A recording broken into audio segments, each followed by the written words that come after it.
ඔබවන්නකොටම එහෙනම් පොඩ්ඩක් කියන්න.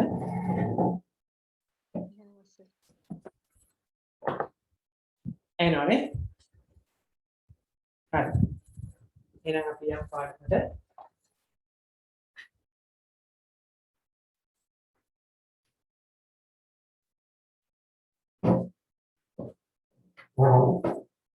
හරි. අපි අද ඉස්සෙල්ලාම පටන් ගමු එහෙනම් ටැබ්ලට් වලින් පටන් ගමු නේද? මම හිතන්නේ ටැබ්ලට් වල අපි කතා කරේ මේ පන්තියේ අන්තිමටම කොතනින්ද? කෝටින් ගැනද කරේ? උත්තර මට කියන්න. ශාමිකා මට පොඩ්ඩක් කියන්න. कोटिंग කරස්ස. කෝටිකල් ස්ටීරොයිඩ් නෙමෙයි ටැබ්ලට් වල කොතනද මොකද? ටැබ්ලට් कोटिंग කර. කෝටින් කරානේ. කෝටින් සම්පූර්ණ ඉවර කරාද? හරි. යන්න.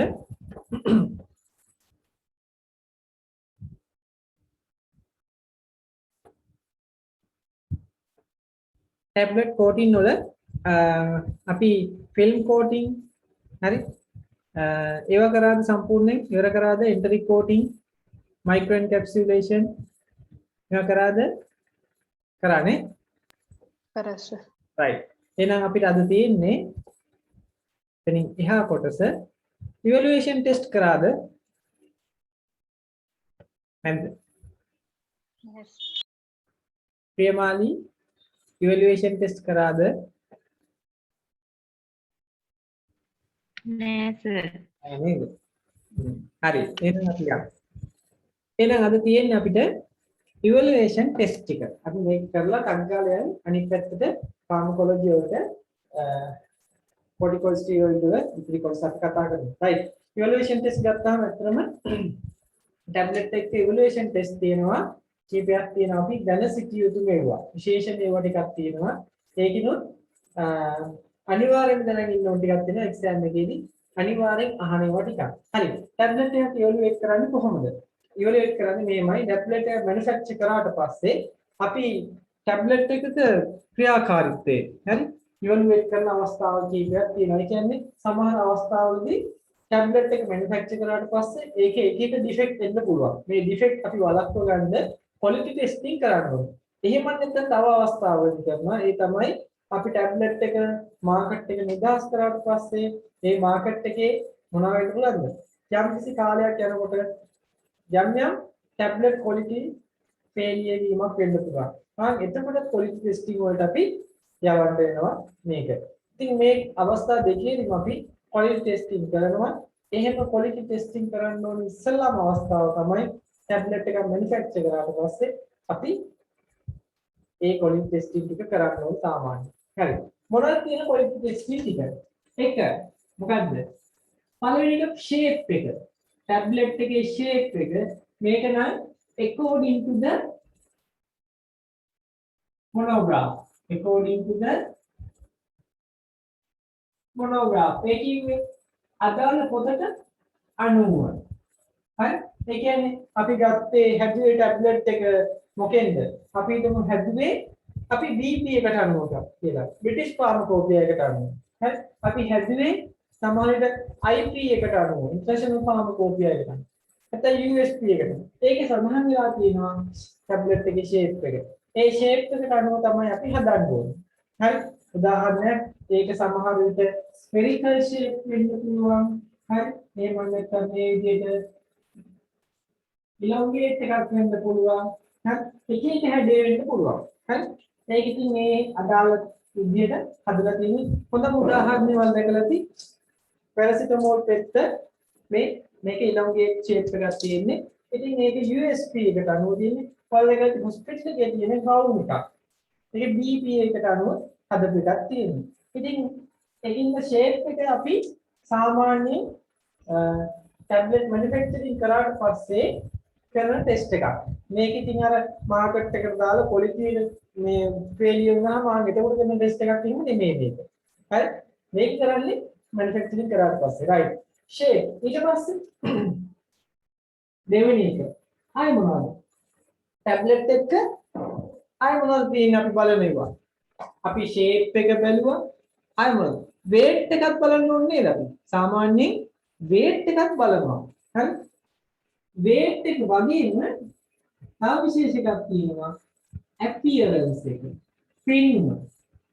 මේ ඇත්තටම සාමාන්‍ය ටෙස්ට්. පෙනුම. පෙනුම කොහොමද? මේක හොඳ ටෙක්ස්චර් එකක් තියෙන්න ඕනේ.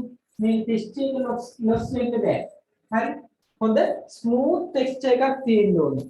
ඉතින් ආයෙ මේ ටෙක්ස්චර් එකත් එක්ක තව එකක් බලන්න ඕනේ. මේකේ ඉරිතැලි, කැඩීම්, ඒ වගේ දේවල් වෙලා තියෙනවද කියලා බලන්න ඕනේ.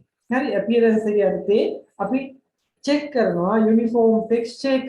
හරි? මේ වගේ coated tablet එකක් නම් ඒක මොනවා වෙන්න ඕනද? coated එකක් නම් අනිවාර්යෙන්ම smooth surface එකක් තියෙන්න ඕනේ. ඒකින්ද ඔන්න ඕකත් අපි සාමාන්‍ය manufacturing කරාට පස්සේ කරන ටෙස්ට් එකක්. ඊට අමතරව content of active ingredient. ඊළඟ ටෙස්ට් එක තමයි මොකද්ද?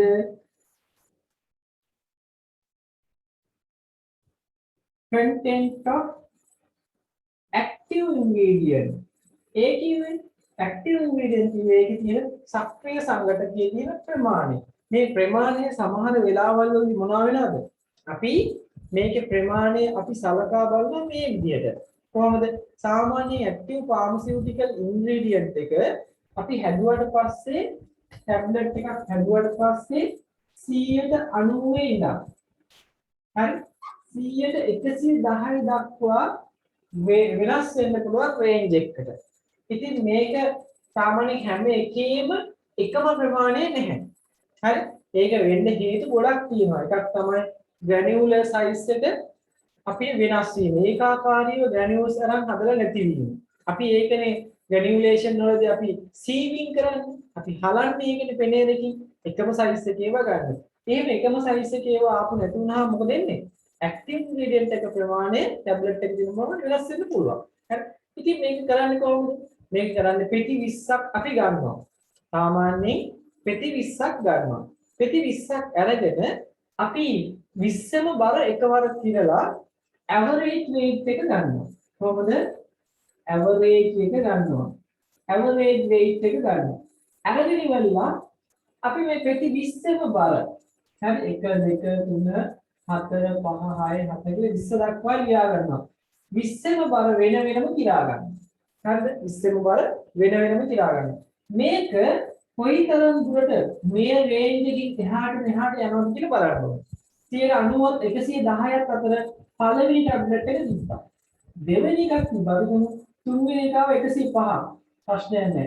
හතරවෙනි එකව 111. හරි? ඒක ගන්න බෑ එතකොට ඒක ඇතුළට. පස්වෙනි එකව 88ක්. ඒකත් ගන්න බෑ. ඇයි? 90ත් 110ත් අතරනේ. හයවෙනි එක කොහොම අපි වෙන වෙනම බලනවා. බලපුවාම මේ පෙති 20න් හරිද? අඩුම තරමේ මොනවා වෙන්න ඕනද? මේ පෙති 20න් අඩුම තරමේ පෙති 18ක්වත්. හරි? පෙති 18ක්වත්. හරි? එහෙම නැත්නම් පෙති 5ක්වත්. හරි? මොනවා වෙනවද? පෙති 18ක් කියන්නේ පෙති 18ක්වත් මේ රේන්ජ් එක ඇතුලේ තියෙනවා. හරි? සාමාන්‍යයෙන් පෙති 20ක් බැරි නම් අටුම පෙති 5ක්වත් ගන්න ඕනි එක බැච් එකකින්. එකම බැච් එකේ රැන්ඩම්ලි ගන්න. අහඹු ලෙසයි ගන්න. හරි? අපි දැන් එනවනේ අපි හදනවානේ බැච් වයිස් ස්ටොක් එක හදනවානේ ටැබ්ලට් මැනුෆැක්චරින් කරද්දී ඒක ස්ටොක් එකක් හදනකොට ඒකට බැච් එකේ නමක් වෙනවා. ඒ බැච් එකකින් ගන්න රැන්ඩම්ලි ගන්න පෙති 20කින් අඩුම තරම් පෙති 18ක්වත් මේ රේන්ජ් එක ඇතුලේ තියෙන්න ඕනි. නැත්නම් ඒකේ quality fail. හරිනේ? quality fail. right? ඒ වගේ අපිට 20ක් නැති අවස්ථාවක පෙති 20ක් මේ බැච් එකේ හොයාගන්න නැහැ. පෙති 5ක්වත් අවම තියෙන්න ඕනේ මේ ටෙස්ට් එක කරන්න. හරිද? ඒ නිසා මේක කරද්දී අපි සාමාන්‍ය රේන්ජ් එකක් බලාපොරොත්තු වෙනවා. හරිනේ? right. එහෙනම් ඕක තමයි content of active ingredient කියලා අපි කතා කරන්නේ. right. ඊළඟට අපිට හම් වෙන තව ටෙස්ට් එකක්. හරි? uniformity of weight. අපේ ටෙස්ට් එක තමයි මොකද්ද? uniformity of weight. දැන් මම ලියන්නේ පාමුකෝ. මේ ටෙස්ට් හතර ඒ තරම් අපි සැලකිල්ලක් ගන්නෙ නැහැ. හැබැයි සලකන්න ඕන. කොහොමද? බලන්න. Uniformity of weight කියන්නේ එක බැච් එකක් ගත්තාම ඔයාලා නිෂ්පාදනය කරන එක බැච් එකක් ගත්තාම ඒ බැච් එකේ එක පෙත්තක බර මොනවා වෙන්න ඕනද? මේක ඇතුලේ තියෙන බර එක සමාන වෙන්න ඕනේ. හරි weight එක සමාන වෙන්න ඕනේ. ඒක වෙනස් වෙන්න බෑ. සාමාන්‍යයෙන් විවිධ හේතු හින්දා වෙනස් වෙන්න පුළුවන්. හරි? right. මේ දෙකම නිකන් එක වගේ. මොකද්ද? active ingredient එක 100ට 90ත් 110ත් අතර තියෙන්න ඕනේ. weight එක ගත්තහම බරක් මොනවා වෙන්න ඕනද? සාමාන්‍යයෙන් බරත් එක සමාන අගයක තියෙන්න ඕනේ. හරිද?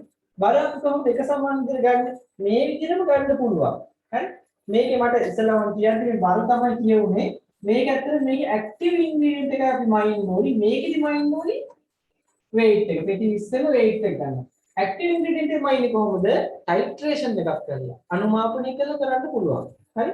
අපි දුක් මේක අම්ලයක් නම් භස්මයක් එක්ක අනුමාපනය කරලා ඒකේ ප්‍රමාණය හොයාගන්න පුළුවන්.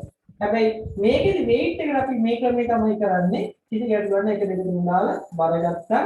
මේකේ weight එක කොයිතරම්ද deviate වෙනවද කියලා හොයනවා.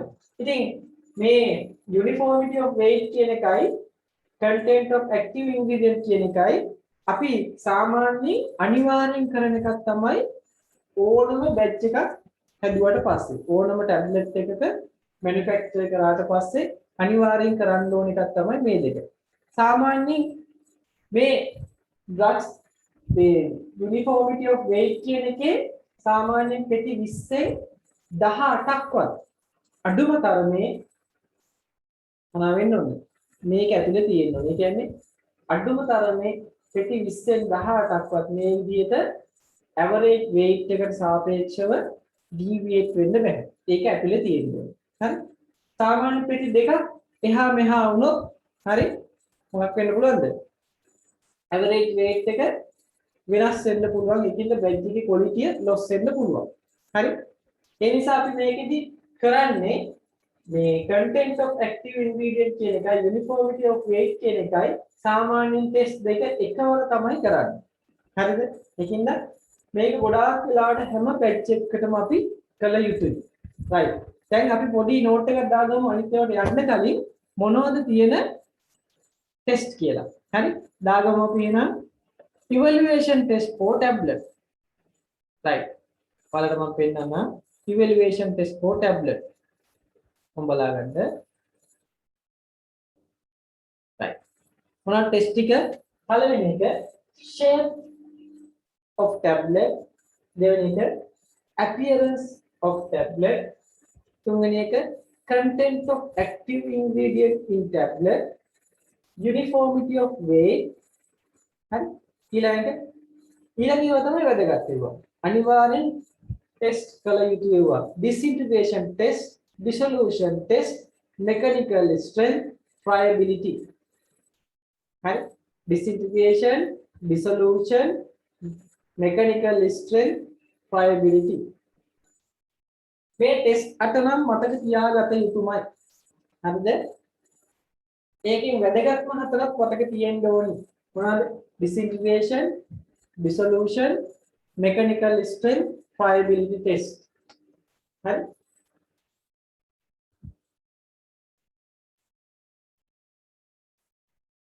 හරි. තියාගත්තා නේද හැමෝම? මම දැන් මේකේ print එක තියෙන හින්දා ප්‍රශ්නෙකුත් නැහැ සමහර අය ලියන්න අවශ්‍යතාවයකුත් නැහැ. එහෙනම් යන්න අපි ඉස්සරහට. ඕම් බලන්න. right. පළවෙනි එක shape of tablet. as per pharmacopoeia. Pharmacopoeia එකට අනුව shape of the tablet defined as circular with flat or convex space. හරිද? අපි circular එකක්ද, හරි flat එකක්ද, convex එකක්ද කියලා ඒකේ සඳහන් කරලා තියෙනවා. අපි ඒ විදිහට තමයි හදන්නේ. දෙක. appearance. appearance කියන්නේ appearance එක අපි check කරනවා බාහිර පෙනුම ඒකේ තියෙන්න ඕනේ සාමාන්‍ය uniform texture එකක්. highlight කරගන්න uniform texture.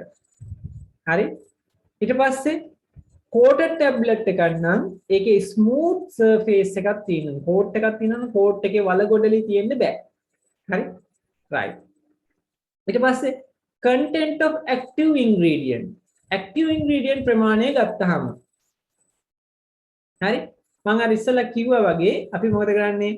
Percentage of API in case of official tablet are mentioned in the individual monograph. අපි දැන් හදනවානේ පැරසිටමෝල් පෙත්තක් ගත්තාම මිලිග්‍රෑම් 500යි. ඕකේ හැම වෙලේම 500ම තියෙන්නත් පුළුවන් නැති වෙන්නත් පුළුවන්. හරි? ඒ කියන්නේ 498ක් තියෙන්නත් පුළුවන් 502ක් තියෙන්නත් පුළුවන්. ඒ නිසා ඒකට හේතුවක් තියෙනවා. හේතුව මොකද්ද? අපි ගත්තාම granular size එක. හරි? raw material වල තියෙන මේ purity එක. ඒ කියන්නේ පාරිශුද්ධභාවය. හරි? ඒ වගේ වෙනස් වීම හින්දා මොනවා වෙන්න පුළුවන්ද? හරියටම අපිට හැම ටැබ්ලට් එකේම තියෙන active ingredient ප්‍රමාණය මැනගන්න ඒ කියන්නේ එක සමාන වෙන්නේ නැහැ. හරිද? ඒකින්ද granules හදද්දී එන ප්‍රශ්න හින්දාත් ඒක වෙන්න පුළුවන්. ඒ කියන්නේ granular size එක වෙනස් වීම හින්දාත් මොනවා වෙන්න පුළුවන්ද? ටැබ්ලට් එකේ තියෙන active ingredient ප්‍රමාණය අඩු වැඩි වෙන්න පුළුවන්. හරි? හැබැයි එහෙම අඩු වැඩි වෙනවා කියලා මොකද කරන්න ඕනේ? ඒක ලොකු ප්‍රමාණයක් අඩු වැඩි වෙන්න බෑ. ඒක quality fail එතකොට. අපි quality pass කරන්න නම් මොකද වෙන්න ඕනේ? ඒක එක්තරා range එකක තියෙන්න ඕනේ. right? මේ බලන්නකෝ. විශේෂිත වූ ටැබ්ලට් වලට අපි හිතමුකෝ පෙති 20ක් අපි ගන්නවා. පෙති 20ක් අරගෙන හරි? පෙති 20ක් නැත්නම් අඩුම 5ක්වත් ගන්න ඕනේ. අරගෙන මොකද කරන්නේ? මේ බලන්න. මෙන්න මේ විදිහට අපි active ingredient ප්‍රමාණය මැන ගන්නවා. කොහොමද? එක එක අනුමාපන කරලා මේ වැඩේ කරන්න පුළුවන්. සාමාන්‍යයෙන් ටැබ්ලට් එකක් ගත්තාම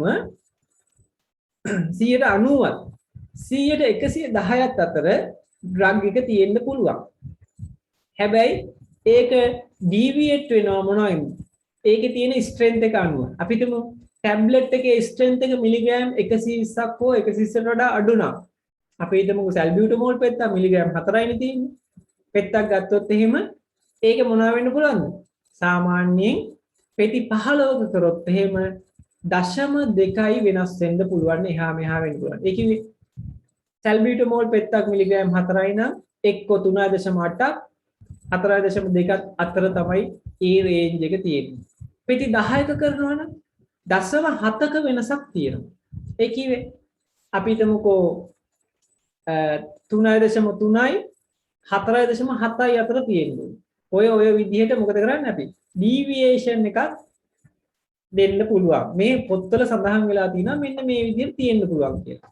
අපි 120ට වඩා වැඩි 300ත් අතර නම් 120යි 300යි අතර නම් හරි මොකද වෙන්න ඕනේ? මේ විදිහට තමයි ඒ ඩීවියේෂන් එක වෙන්නේ. මේ ගන්න පෙති ගාන අනුව මොකද කරලා තියෙන්නේ? මේකේ දීලා තියෙනවා ලිමිට් එකක්. හරිද? ලිමිට් එකක් දීලා තියෙනවා. ඊට පස්සේ more than 250 mg මේ බලන්න ලිමිට් එකක් දීලා තියෙනවා. ඉතින් ඕවට අනුව ටෙස්ට් කරනවා අපි කොහෙද? අපේ ලංකාවේ නම් NMQAL එකේ National Medicine Quality Assurance Laboratory එකේ කරනවා. හරිනේ? right. එහෙනම් ඔන්න අපේ මොකද්ද? active ingredient ප්‍රමාණය කොහොමද බැලුවේ කියලා අපි කිව්වා. ඊට පස්සේ අපි යනවා uniformity of weight. weight එක කොහොමද බලන්නේ? weight එකත් අර මම කියපු විදිහට පෙති 20ක් ගන්නවා. 20ක් අරගෙන අපි මොකද කරන්නේ? මුළු බර මැන ගන්නවා. මැනගෙන ඉවරලා එක එකක බර වෙන වෙනම බර ගන්නවා. ඒකයි මුළු බරයි අතර අපි හැම වෙලෙම සංසන්දනය කරනවා. individual tablet එක බර average weight එකට සාපේක්ෂව කොච්චරද කියලා බලනවා. ඒක deviate වෙනවා නම් හරි සාමාන්‍යයෙන් deviate වෙනවා නම් ඒ batch එක quality fail වෙනවා. ඒ කිව්වේ weight 20 tablets selected randomly determine their average weight. අපි දල බර ගත්තා. හරිද? ඊට පස්සේ not more than 2 of the individual weight may deviate from the average weight. හරි? සාමාන්‍ය මේ පෙති 20න් දෙකකට වඩා deviate වෙනවා නම් එයා මොකද වෙන්නේ? quality fail වෙනවා. හරිද? right quality fail වෙනවා. more than the percentage deviation සාමාන්‍යයෙන් අපි මේක මෙහෙමයි කරන්නේ. මේ තියෙන්නේ. අපි ගන්නවා මේකටත් මොකද්ද? මේකටත් ගන්නවා මිලිග්‍රෑම් 80 හෝ ඊට වඩා අඩු. අපි ගත්තොත් එහෙම මේකේ percentage එක සාමාන්‍යයෙන් 10%ක් විතර આવොත් එහෙම ඒක quality fail. 10ට වඩා වැඩි වුණොත් quality fail. හරි? සාමාන්‍යයෙන් 80ත් 250ත් අතර නම් 7.5ට වඩා වැඩි deviate වුණොත් ඒක quality fail. 250ට වඩා මිලිග්‍රෑම් 250ට වඩා පැරසිටමෝල් වගේ පෙත්තක් ගත්තොත් එහෙම ඒකෙන් 100ට 5ක් deviate වෙනවා නම් මොනවා වෙනවද? quality fail. හරි? right. ඕක සරලව දැනගන්න content of uniformity සහ uniformity weight එක අතර වෙනස. ඒ කියන්නේ active ingredient වලයි weight එකයි අතර වෙනස ඔන්න ඔය විදිහට සරලව තේරුම් ගන්න. මේ දෙකටම දීලා තියෙනවා මොනවද? strength range එකක්. හරි? strength range එකක්. right. ඔයාලා සරලව දැනගන්න ඕනේ මොකද්ද මේක කරන විදිය විතරයි. ඔය මේ percentage ගණන් ඒව අහන්නේ නැහැ. හරි? right. එහෙනම් අපි යන් ඊළඟ ටෙස්ට් එකට. හරි? disintegration test. හරි? මේක තමයි සාමාන්‍ය exam එකේදී අහන්නේ වැඩිපුරම. disintegration එක සහ dissolution කියන ටෙස්ට් දෙක තමයි වැඩිපුරම exam එකේදී අහන්නේ. හරි. අපි බලමු එහෙනම් disintegration test එක.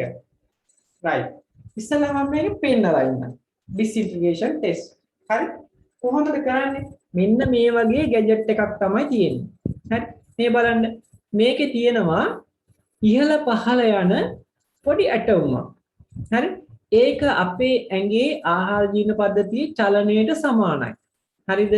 සාමාන්‍යයෙන් චලනය වාර 28ත් 32ක් අතර පමණ සිද්ධ වෙනවා. අපේ ආහාර ජීර්ණ පද්ධතියේ චලනයත් ඊට සමානයි. හැබැයි සාමාන්‍ය අවස්ථාවේදී මොකක් හරි වැඩක යෙදෙනකොට හරි රෝගී තත්ත්වයකදී මේවා වෙනස් වෙනවා. ඒක නිසා සාමාන්‍ය අවස්ථාවේදී චලනය කීයද? විනාඩියකට වාර 28ත් 32ත් අතර ප්‍රමාණය. ඉතින් ඒ චලනයම මේකටත් දෙනවා. ඉහළ පහළ යනවා. මේකේ තියෙනවා පොඩි බාස්කට් එකක්. හරි මේ බාස්කට් එකේ ටියුබ් 6ක් තියෙනවා. මොනවද තියෙන්නේ? ටියුබ් 6ක්. මේ ටියුබ් 6ට අපි දානවා අපි ටෙස්ට් එක කරන්න යන සාම්පල් එකෙන් බැච් එකෙන් පෙති 6ක් දානවා. එකකට එක ගානේ 6ක් දානවා. 6ක් දාලා උඩින් පොඩි ෆ්ලෝටින් එකක් දානවා. ඒ කිව්වේ පෙත්ත එළියට එන්න බැරි වෙන්න ෆ්ලෝටින් එකක් දානවා. මේ තියෙන ටියුබ් 6 මේක ඇතුළට දානවා. දාලා ඒ ගැජට් එක අපි ගිල්ලලා තියෙනවා අපේ ආහාර ජීර්ණ පද්ධතියේ ආමාශයේ තියෙන වොලියුම් එකට සමාන වොලියුම් එකක හරි පරිමාවක මේ ඇටෝම ගිල්ලනවා. සාමාන්‍යයෙන් මේක එක්ක ඇසිඩික් එකක් වෙන්න පුළුවන්. එක්ක බේසික් එකක් වෙන්න පුළුවන්. මොනවා තමයි සාමාන්‍ය ලීටර එක මිලිලීටර් 1000ක තමයි මේ වැඩේ කරන්නේ. හරිද? මේක ගිල්ලලා අපි කොච්චර කාලයක්ද? විනාඩි 15ක් විතර මේ ඇටෝම එහා මෙහා උඩට පල්ලෙහාට යවනවා. සමහර ඒවා විනාඩි 2යි. ඒක වෙනස් වෙනවා. දාලා තියෙන පොතේ සඳහන් වෙලා තියෙන පරීක්ෂණය අනුව. හරි විනාඩි 2ද 5ද 15ද කියලා මේක වෙනස් වෙනවා. අපි ඉතින් මේක කරලා බලනවා එළියට අරගෙන මේ පෙති කොච්චර දිය වෙලා තියෙනවද? හරි මේ පෙති 6න් පෙති දෙකක්වත් අඩුම තරමේ දිය වෙලා නැත්තම් ඒ කියන්නේ දෙකක් දිය වෙලා නැත්තම් දිය වුණාම මේක හොයාගන්න බෑනේ ඇතුලේ නෑනේ කුඩු ඉතුරු වෙන්නේ නෑ. පෙත්ත නෑ හොයාගන්න. හරි පෙති දෙකක් ඉතුරු වෙලා තිබ්බොත් කැඩෙන්නේ නැතුව මොකද කරන්න ඕන? ආයෙ ටෙස්ට් එක කරනවා වාර දෙකක්. ඒ කියන්නේ පෙති 6 6 12ක්. තව 12කට අමතරව කරනවා. එතකොට මොකද වෙන්නේ? ඔක්කොම පෙති ගන්න 18යි. මේ 18ම ওই විදිහට ටෙස්ට් එක කරලා බලලා අපි බලපුවාම අවසානයේදී 18න් පෙති 16ක්වත් දිය වෙලා තියෙනවා නම් මේ ටෙස්ට් එක පාස්. හරි? මේ ටෙස්ට් එක පාස්. ඔන්න මම ඉස්සලාම ඒක කියලා දීලා ඉන්නම් පෙන්නලා ඉන්නම් ඒකේ විෂුවල් එක. හරිද? ඊට පස්සේ අපි බලමු මේ ටෙස්ට් එක. ටෙස්ට් එකේ විස්තර ටික. හරි? right. අපි එහෙනම් disintegration test එකටයි යන්නේ. හරි?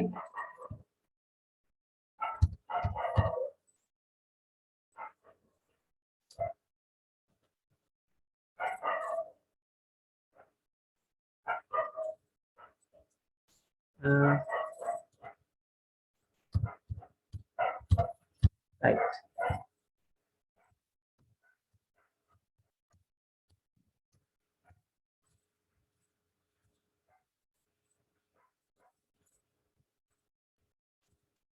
right. ඔන්න බලන්න.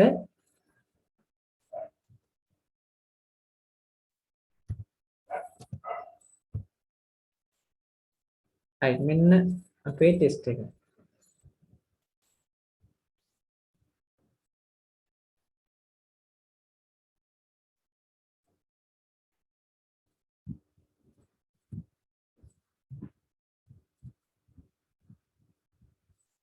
මම ඔයාලට මේක මේ අර ෂෝට් වීඩියෝ එකක් හදලා තියෙනවා. ඒකත් ඔයාලට බලන්න පුළුවන්. මේක ඉවර වුණාම මේ ෂෝට් වීඩියෝ හදන්නේ ඔයාලට බලන්න තමයි. හරි? right. කොහොම බලාගන්න.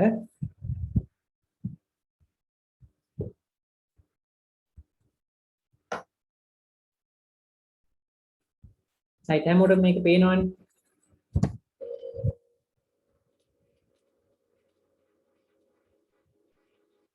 මේක තමයි මැෂින් එක. මේ තියෙන්නේ අර බකට් එකේ මේවා 6. මේ 6ටම පෙති 6ක් දානවා. දාලා ඉවරලා ෆ්ලෝටින් එක දානවා. ඔන්න ෆ්ලෝටින් එක.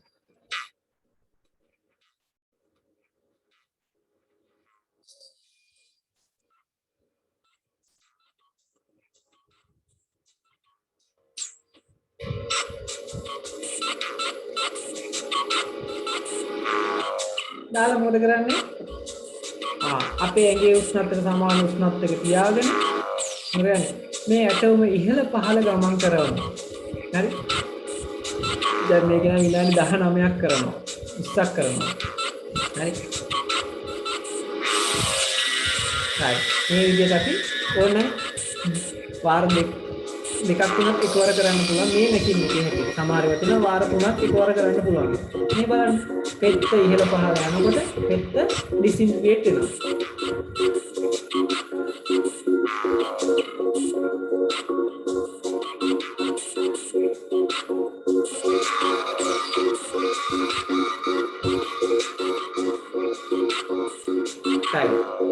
බලන්න දැන් පෙත්ත දිය වෙලානේ. දැන් එළියට ගන්නවා අදාළ වෙලාවේ වෙච්ච කම. අරගෙන ඉවරලා නිරීක්ෂණය කරලා බලන්න ඕනේ මේකේ පෙති තියනවද නැද්ද කියලා. හරි? පෙති තියනවද නැද්ද කියලා අපි බලන්න ඕනේ. ඒක බලපුවම අඩුම ගානේ පෙති දෙකක් විතර ඉතුරු වෙලා තිබ්බොත් ආයෙ ටෙස්ට් එක කරන්න ඕනේ දෙපාරක්. හරි? දෙපාරක් කරන්න ඕනේ.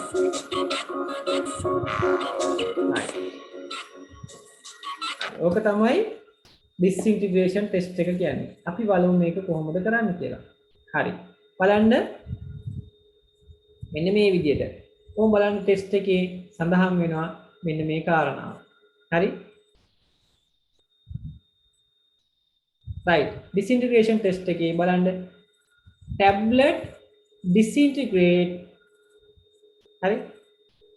apparatus used for compressed tablet. හරි? compressed tablet වලට තමයි අපි මේක කරන්නේ. හරි? but not used for lozenge tablet. හරි? lozenge tablet වලට මේක කරන්නේ නැහැ. ඒ කියන්නේ lozenges වලට මේක කරනවාද? strepsil වගේ එකට මේ disintegration test කරනවාද? නෑ ඒව කරන්නේ නැහැ. ඊට පස්සේ pharmacopoeia එකේ තියෙනවා සාමාන්‍යයෙන් විනාඩි 15ක් මේ ටෙස්ට් එක කරන්න කියලා. highlight කරගන්න විනාඩි 15ක්. ඊට පස්සේ අපි කියනවා මේ assembly එක නැත්නම් මේ apparatus එක වාර 28ක් 28ක් 32ක් අතර විනාඩියකට segregate අංශක 37 දී ඉහළ පහළ යවනවා. හරි? ඒකත් highlight කරගන්න. ඊට පස්සේ tablets are kept immersed in the liquid within tube. දැන් මේ tablet එක අර tube එක ඇතුලේ ගිල්ලලා අපි ඉහළ පහළ යවනවා. හරිද? මේකේ ප්‍රමාණවල තමයි මේ සඳහන් කරලා තියෙන්නේ. මේ ප්ලාස්ටික් thickness එක 9.5යි diameter එක 20.7 mm. ඕවනම් අවශ්‍ය නැහැ. ටෙස්ට් එක කරන විදිහ තමයි අපි දාන්න ඕනේ. හරිද? ඊට පස්සේ මොකද කරන්නේ? දැන් මේ liquid medium එකේ මිලිලීටර් 1000ක් තුල හරි බීකරයක් ඇතුලේ මේක ඉහළ පහළ යවනවා වාර 28ක් 32ක් විතර විනාඩියකට. විනාඩි 15ක් මේක කරනවා. දැන් කරාට පස්සේ තමයි අපි රිසල්ට් එක ගන්න. මොකද්ද? මේ පෙති 6 මේකේ තියලා හරි උෂ්ණත්වය මේන්ටේන් කරනවා ඇඟේ උෂ්ණත්වයට. ඊට පස්සේ පෙති 15 විනාඩි 15ක් මේ පෙති 6 ඉහළ පහළ යවනවා. ටැබ්ලට් එක අපි අවසානයේ ඔබ්සර්ව් කරලා බලනවා. මොනවද බලන්නේ? පෙත්ත තියනවද නැද්ද කියලා. හරි? if one or two tablets are not disintegrate හරි එකක් හෝ දෙකක් disintegrate වෙලා නැත්තම් ආපහු ටෙස්ට් එක දෙපාරක් කරන්න ඕනේ. හරි? රිපීට් කරන්න ඕනේ දෙපාරක්. ඒ කියන්නේ තව ටැබ්ලට් 12කට කරන්න ඕනේ. ඒකල ටැබ්ලට් එක අපි මොනවා කරනවද? ඔබ්සර්ව් කරනවා. කරපුවාම මොකද වෙන්නේ? අවසානයේදී මේ ටෙස්ට් තුනේම එකතුව ගන්නවා. හරි? පෙති 16ක් හරි? හෝ ඊට වඩා වැඩියෙන් දිය වෙලා තියෙනවා නම් මේ මුළු බැච් එකම පාස්. ටැබ්ලට් කියන මුළු බැච් එකම පාස්. හැබැයි දෙකක් හෝ ඊට වඩා වැඩියෙන් හරි? මේක දෙකට වඩා වැඩි ප්‍රමාණයක් ඩිස්ට්‍රිබියුට් වෙලා නැත්නම් මේක ෆේල්. හොඳට මතක තියාගන්න සරලව කරන්නේ මෙච්චරයි.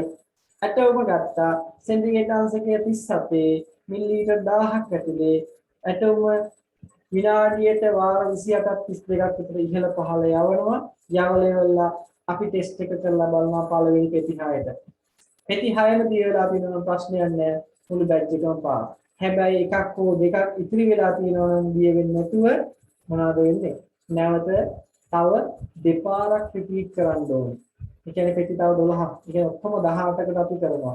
මේ 18 රිසල්ට් එකක් තරම් බලපුවාම පෙති 16ක් හෝ ඊට වඩා වැඩි ප්‍රමාණයක් දිය වෙලා තියෙනවා නම් බැච් එක පාස් පොලිටි පාස්. හැබැයි පෙති දෙකක් හෝ දෙකට වඩා වැඩි ගන්නක් මේ වෙලා තියෙනවා නම් දෙකට වඩා වැඩි ගන්නක් වෙලා තියෙනවා නම් දිය වෙලා නැත්තම් බැච් එක ෆේල් පොලිටි ෆේල්. හරි ඕකට කියනවා අපි disintegration test. හරිද? හැබැයි ඉතින් මේක කරනවා අවස්ථා තුනකදී. එකක් coated tablet වලට කරනවා. ඊට පස්සේ අපි කරනවා ආයේ enteric coated වලට කරනවා. coated වලට uncoated වලට enteric coated වලට. දැන් අපි කරේ මොකද්ද? අපි ඉස්සල්ලාම කරවුවේ uncoated tablet එකකට. හරි? ඊට පස්සේ අපි බලමු coated එකකට කොහොමද කියන්නේ. coated එකක් කියන්නේ මොකද්ද? අර විදියටම වෙනසක් නැහැ. වටේට coat එකක් තියෙන එක විතරයි තියෙන්නේ. හරිද? ඒ coat එක දාපු එක මොකද කරන්න ඕනේ?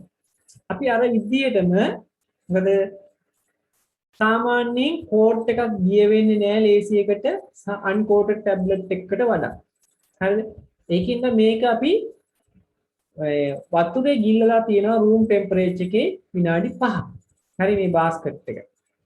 then මේකට add this to each tube. අර අපි කිව්වේ floating එක add කරනවා. හරිද? හැම ටියුබ් එකක් උඩින්ම දැන් දානවා. ඊට පස්සේ ඉන්ඩිකේටර් අංශක 37 මේක කරනවා විනාඩි 60ක්. කලින් එක අපි අන්කෝඩඩ් එක විනාඩි 15යි කරේ. මේකෙදි විනාඩි 60ක් හයිලයිට් කරගන්න විනාඩි 60. හරිද? එහෙම නැත්නම් අපේ පොත්වල සඳහන් විදිහට කරන්න ඕනේ. ඒ කියන්නේ අපි පාවිච්චි කරන්නේ BP එක නම් ඒකට අනුව. USP එක නම් ඒකට අනුව ඒ විදිහට විනාඩි ගාන ඇඩ්ජස්ට් කරන්න ඕනේ. හරිද?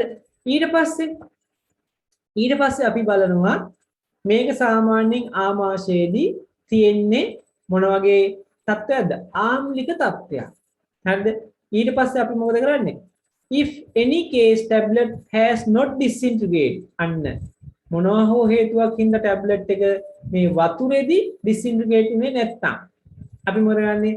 ඕන් දැන් අපි පාවිච්චි කරනවා වතුර වෙනුවට 0.1 මෞලිකතාවයේ එකක් වෙන හයිඩ්‍රොක්ලෝරික් ඇසිඩ් එකක්. හරි? ආමාශයේ ආමාශයේ ආම්ලිකතාවයට සමාන ආම්ලිකතාවයක සහිත ද්‍රාවණයක්. හරි? and again add 6 tablet. ආපහු අලුතෙන් පෙති 6ක් add කරලා මේ වැඩේ කරලා බලන්න. හරිද?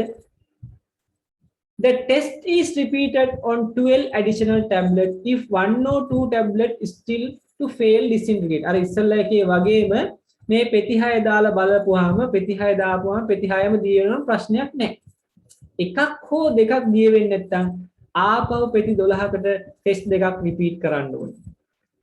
අවසානයේදීත් ඉතින් අර ඉස්සල්ලා කිව්වා වගේම පෙති 16ක් අඩුම තරමේ disintegrate වෙලා තිබ්බොත් මේ බැච් එකේ quality pass. හැබැයි 16ට වඩා අඩු ගණනක් නම් වෙලා තියෙන්නේ මේක fail. හරිනේ.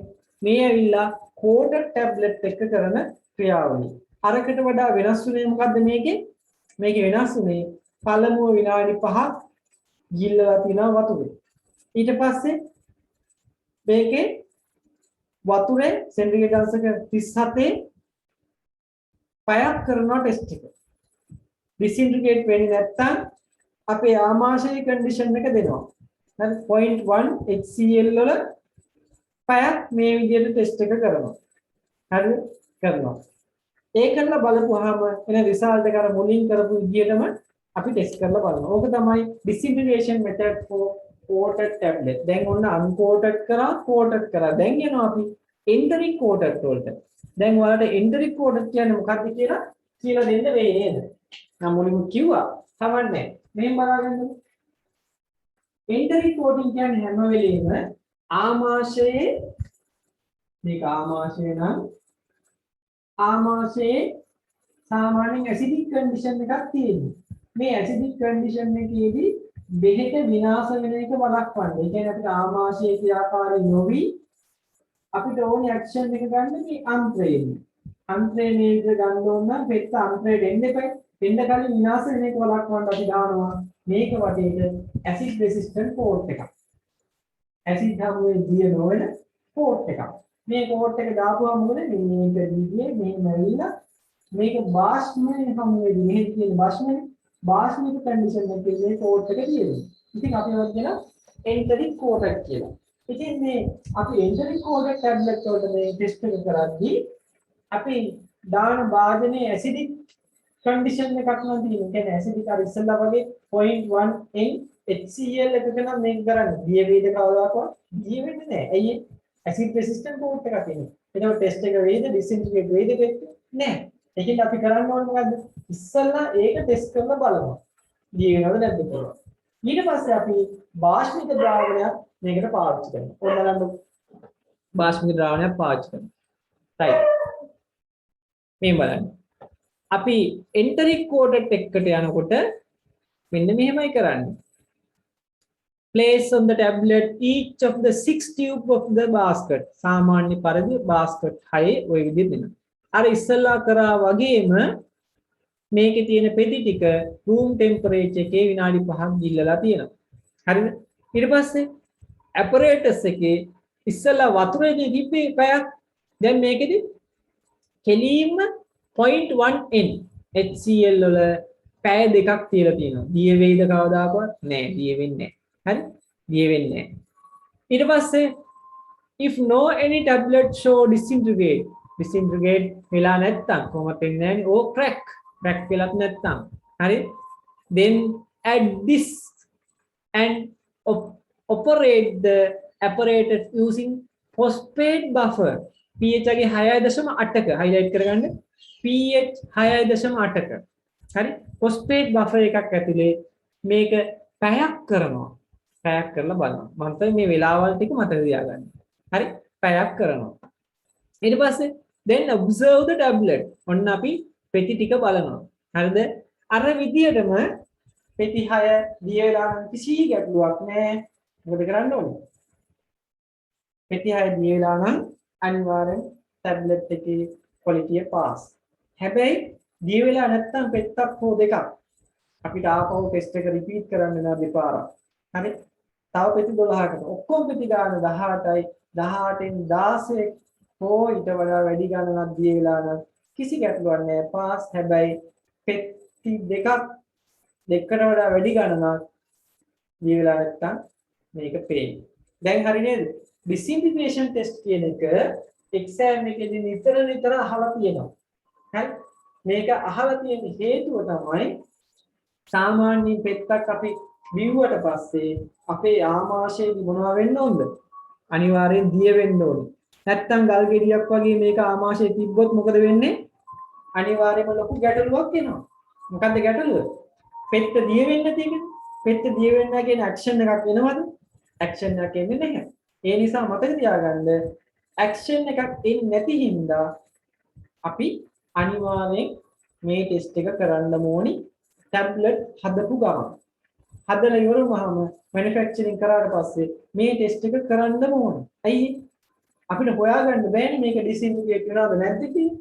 ඒකට මේ ටෙස්ට් එක කරන්න. නැත්තම් බැරි වෙලාවක මාකට් එකට දැම්මට පස්සේ මේ වෙජ් එක බැරි වෙලාවකට ඉෆෙක්ට් එකක් එන්නේ නැහැ කියලා.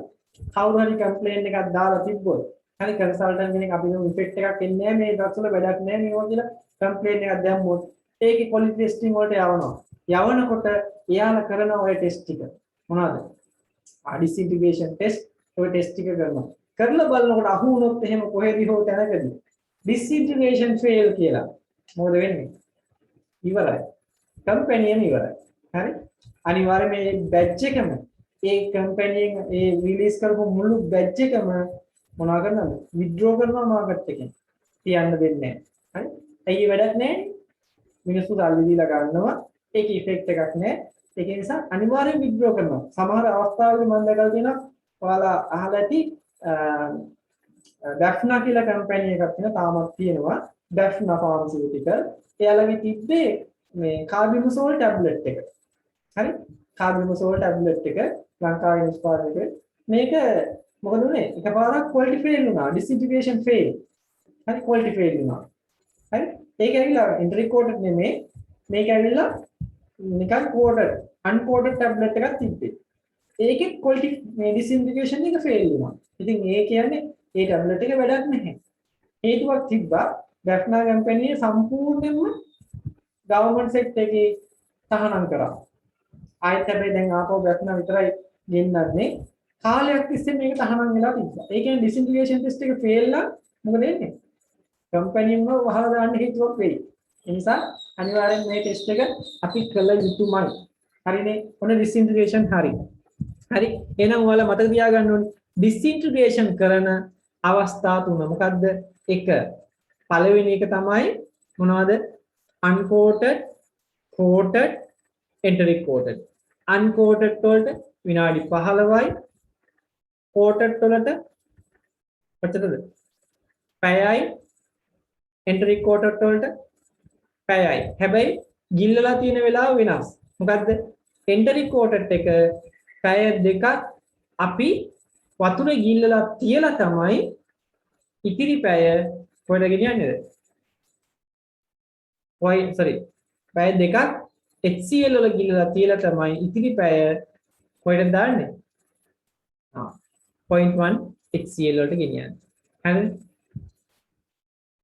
HCl මේ 6.8 buffer solution එකකට ගෙනියන්නේ. හරි. ඕක තේරුම් ගන්න ඔය ටික විතරයි විශේෂ දේවල් තියෙන්නේ. හැබැයි මේක ඇහුවොත් සියල්ල විශේෂයි කියලා මතක තියාගන්න. මේ තියෙන්නේ මේ ටෙස්ට් වල තියෙන අවම ෂෝට් නෝට් එක. මීට වඩා ඉතින් ෂෝට් නෝට් කරන්න එපා මේක. කරොත් එහෙම ලකුණු ෂෝට් වෙයි. හරි? රයිට්. එහෙනම් යන් අපි dissolution test එකට. හරි? dissolution test. right dissolution test කියන්නේ අපේ ආමාශයට ගියාට පස්සේ පෙත්ත කොයිතරම් දුරට ඩිසෝල්ව් වෙනවද දිය වෙනවද කියන එක තමයි මේකෙන් සඳහන් වෙන්නේ. ඒ කියන්නේ ඩිසෝල්ව් වෙනවා කියන්නේ මේ ඩ්‍රග් එක රිලීස් වෙන්න ඕනේ අපේ ગેස්ට්‍රික් ජූස් එකට. ඩිස්ඉන්ටිග්‍රේෂන් කැඩිලා ඩ්‍රග් එක දිය වෙලා ගියා. ඩිසොලූෂන් කියන්නේ ඩිසෝල්ව් වෙච්ච ඩ්‍රග් එක අපේ ગેස්ට්‍රික් ජූස් එකට API රිලීස් කරන්න ඕනේ. මෙහෙම රිලීස් කරොත් එහෙනම් මොනවද වෙන්න ඕනේ? අපිට මනින්න ක්‍රමයක් තියෙන්න ඕනේ. මොකද්ද තියෙන මනින්න තියෙන ක්‍රමේ? මනින්න තියෙන ක්‍රමේ තමයි මොකද්ද? මනින්න තියෙන එකම ක්‍රමේ තමයි මේ ද්‍රාවණයේ තියෙන සාන්ද්‍රණය අපි මැනගන්න ඕනේ. හරි? මේකේ දැන් පෙත්ත දිය වුණා නම් දිය වෙච්ච එකේ සාන්ද්‍රණය අපිට මැන ගැනීම හැකියාව තියෙන්න ඕනේ. හරි? ඉතින් අපි මේක කරන්නේ මේ විදිහට දෙයක්. මම මේක කිව්වට පස්සේ විෂුවල් එක පෙන්නන්නම්. right ඉස්සෙල්ලා මොකද කරන්නේ? අපේ ආමාශයට සමාන පරිමාවක් සහිත වතුර බීකරයක් පාවිච්චි කරනවා. 1000 ml water ගන්නවා. එහෙම නැත්නම් අපි මොකක් හෝ පොතකට අණුව නම් කරන්නේ. USP එකට හරි British Pharmacopoeia එකට හරි අණුව නම් කරන්නේ. ඒකේ සඳහන් කරලා තියෙන medium එක අපි පාවිච්චි කරන්න ඕනේ. හරිද? right ඊට පස්සේ මොකද ගන්නේ? අපේ මේ වගේ උෂ්ණත්වයේ බොඩි ටෙම්පරේචර් එකට ගේන්න ඕනේ. සාමාන්‍යයෙන් 34. ඒ කියන්නේ 36.5 37.5 අතර තියා ගන්න ඕනේ. හරිද? ඊට පස්සේ අපි මේකට සාමාන්‍යයෙන් පාවිච්චි කරන පෙති ගාන මේකට යොදා ගන්න ඕනේ. හරිද? ඊට පස්සේ අපි මේ ගැජට් එකේ මේ තියෙන ගැජට් එක මේ ඇටෝම මොනවා කරන්න ඕනද? මේකට සම්බන්ධ කරන්න ඕනි උෂ්ණත්වමානයක්. හරි? මේ උඩ සිදුරු තියෙන්නේ. මේ සිදුරු වල තියෙන හතරක්. එකක් උෂ්ණත්වමානය දාන්න සිදුරක් තියෙන්න ඕනේ. ඊට පස්සේ පෙති දාන්න සිදුරක් තියෙන්න ඕනේ. ඊට පස්සේ මේකෙන් අපි තියෙන සාන්ද්‍රණය මැනගන්න අපි ගන්න ඕනි විත්ඩ්‍රෝ කරගන්න සිදුරක් තියෙන්න ඕනේ. ඔය වගේ සිදුරු කීපයක් තියෙන්න ඕනේ මේකේ. ඊට පස්සේ අපි මොකද කරන්නේ? මේකේ ප්ලේස් කරලා අපේ ආමාශයේ තියෙන චලනයට සමානව. හරි? මේකේ මෝටරයක් තියෙනවා කැරකෙන්න පුළුවන් මෝටරයක්. ඒක කරකනවා. ඒක සාමාන්‍යයෙන් 100 rpm තමයි කරකෙන්නේ. ඒ කියන්නේ මිනිත්තුවකට රවුන්ඩ් 100ක් කරකිනවා. හරි? රවුන්ඩ් 100ක් කරකිනවා. ඒක සාමාන්‍යයෙන් මොකද කරන්නේ? මේම කරකෙන්න ඇරලා හරි? අපි සාමාන්‍යයෙන් විනාඩි 45ක් විතර එහෙම නැත්නම් මේ මොනෝග්‍රාෆ් එකේ සඳහන් වෙලා තියෙන වෙලාවට පස්සේ අපි විත්ඩ්‍රෝ කරනවා. අරගෙන ඉවරලා අර ද්‍රාවණයෙන් අපි පොඩි ප්‍රමාණයක් අරගෙන සාන්ද්‍රණය මැනගන්නවා. සාන්ද්‍රණය මැනගන්නවා. ඊට පස්සේ මේක සාමාන්‍යයෙන් වාර 4ක් විතර කරන්න ඕනේ. වාර 4ක් විතර මේක කරලා බලපුවාම සාන්ද්‍රණය සාමාන්‍යයෙන් ඒ සාම්පල් එකේ සාන්ද්‍රණය පෙත්ත හොඳටම ගිය වුණා නම් 170ට වඩා වැඩි වෙන්න ඕනේ. හරි? 170ට වඩා වැඩි නම් හොඳටම ඩිසොලූෂන් එක වෙලා තියෙනවා කියලා තමයි අපි තීරණය කරන්නේ. 170ට වඩා අඩුයි නම් ඒක ඩිසොලූෂන් ටෙස්ට් එක ෆේල්. හරි? ඒ නිසා අපි ඩිසොලූෂන් ටෙස්ට් එක කරද්දී අවසානව තියෙන ස්ට්‍රෙන්ත් එක 70% කියලා මතක තියාගන්න ඕනේ. මොකද හයිලයිට් කරගන්න 70%. මොකද මම ඩිසොලූෂන් ටෙස්ට් එක පෙන්නන්න ගමන් ආපහු මම කියනවා. හරිද? ඒකින්ද අපි ඒක බලමු කොහොමද කරන්න කියලා. මොම් බලන්න. dissolution test.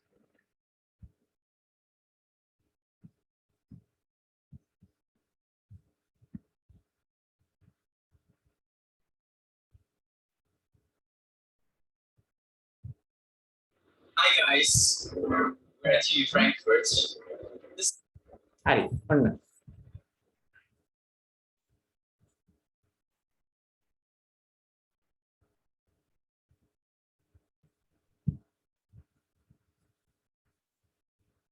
මේ තියෙන ඩිසොලූෂන් ටෙස්ට් එක.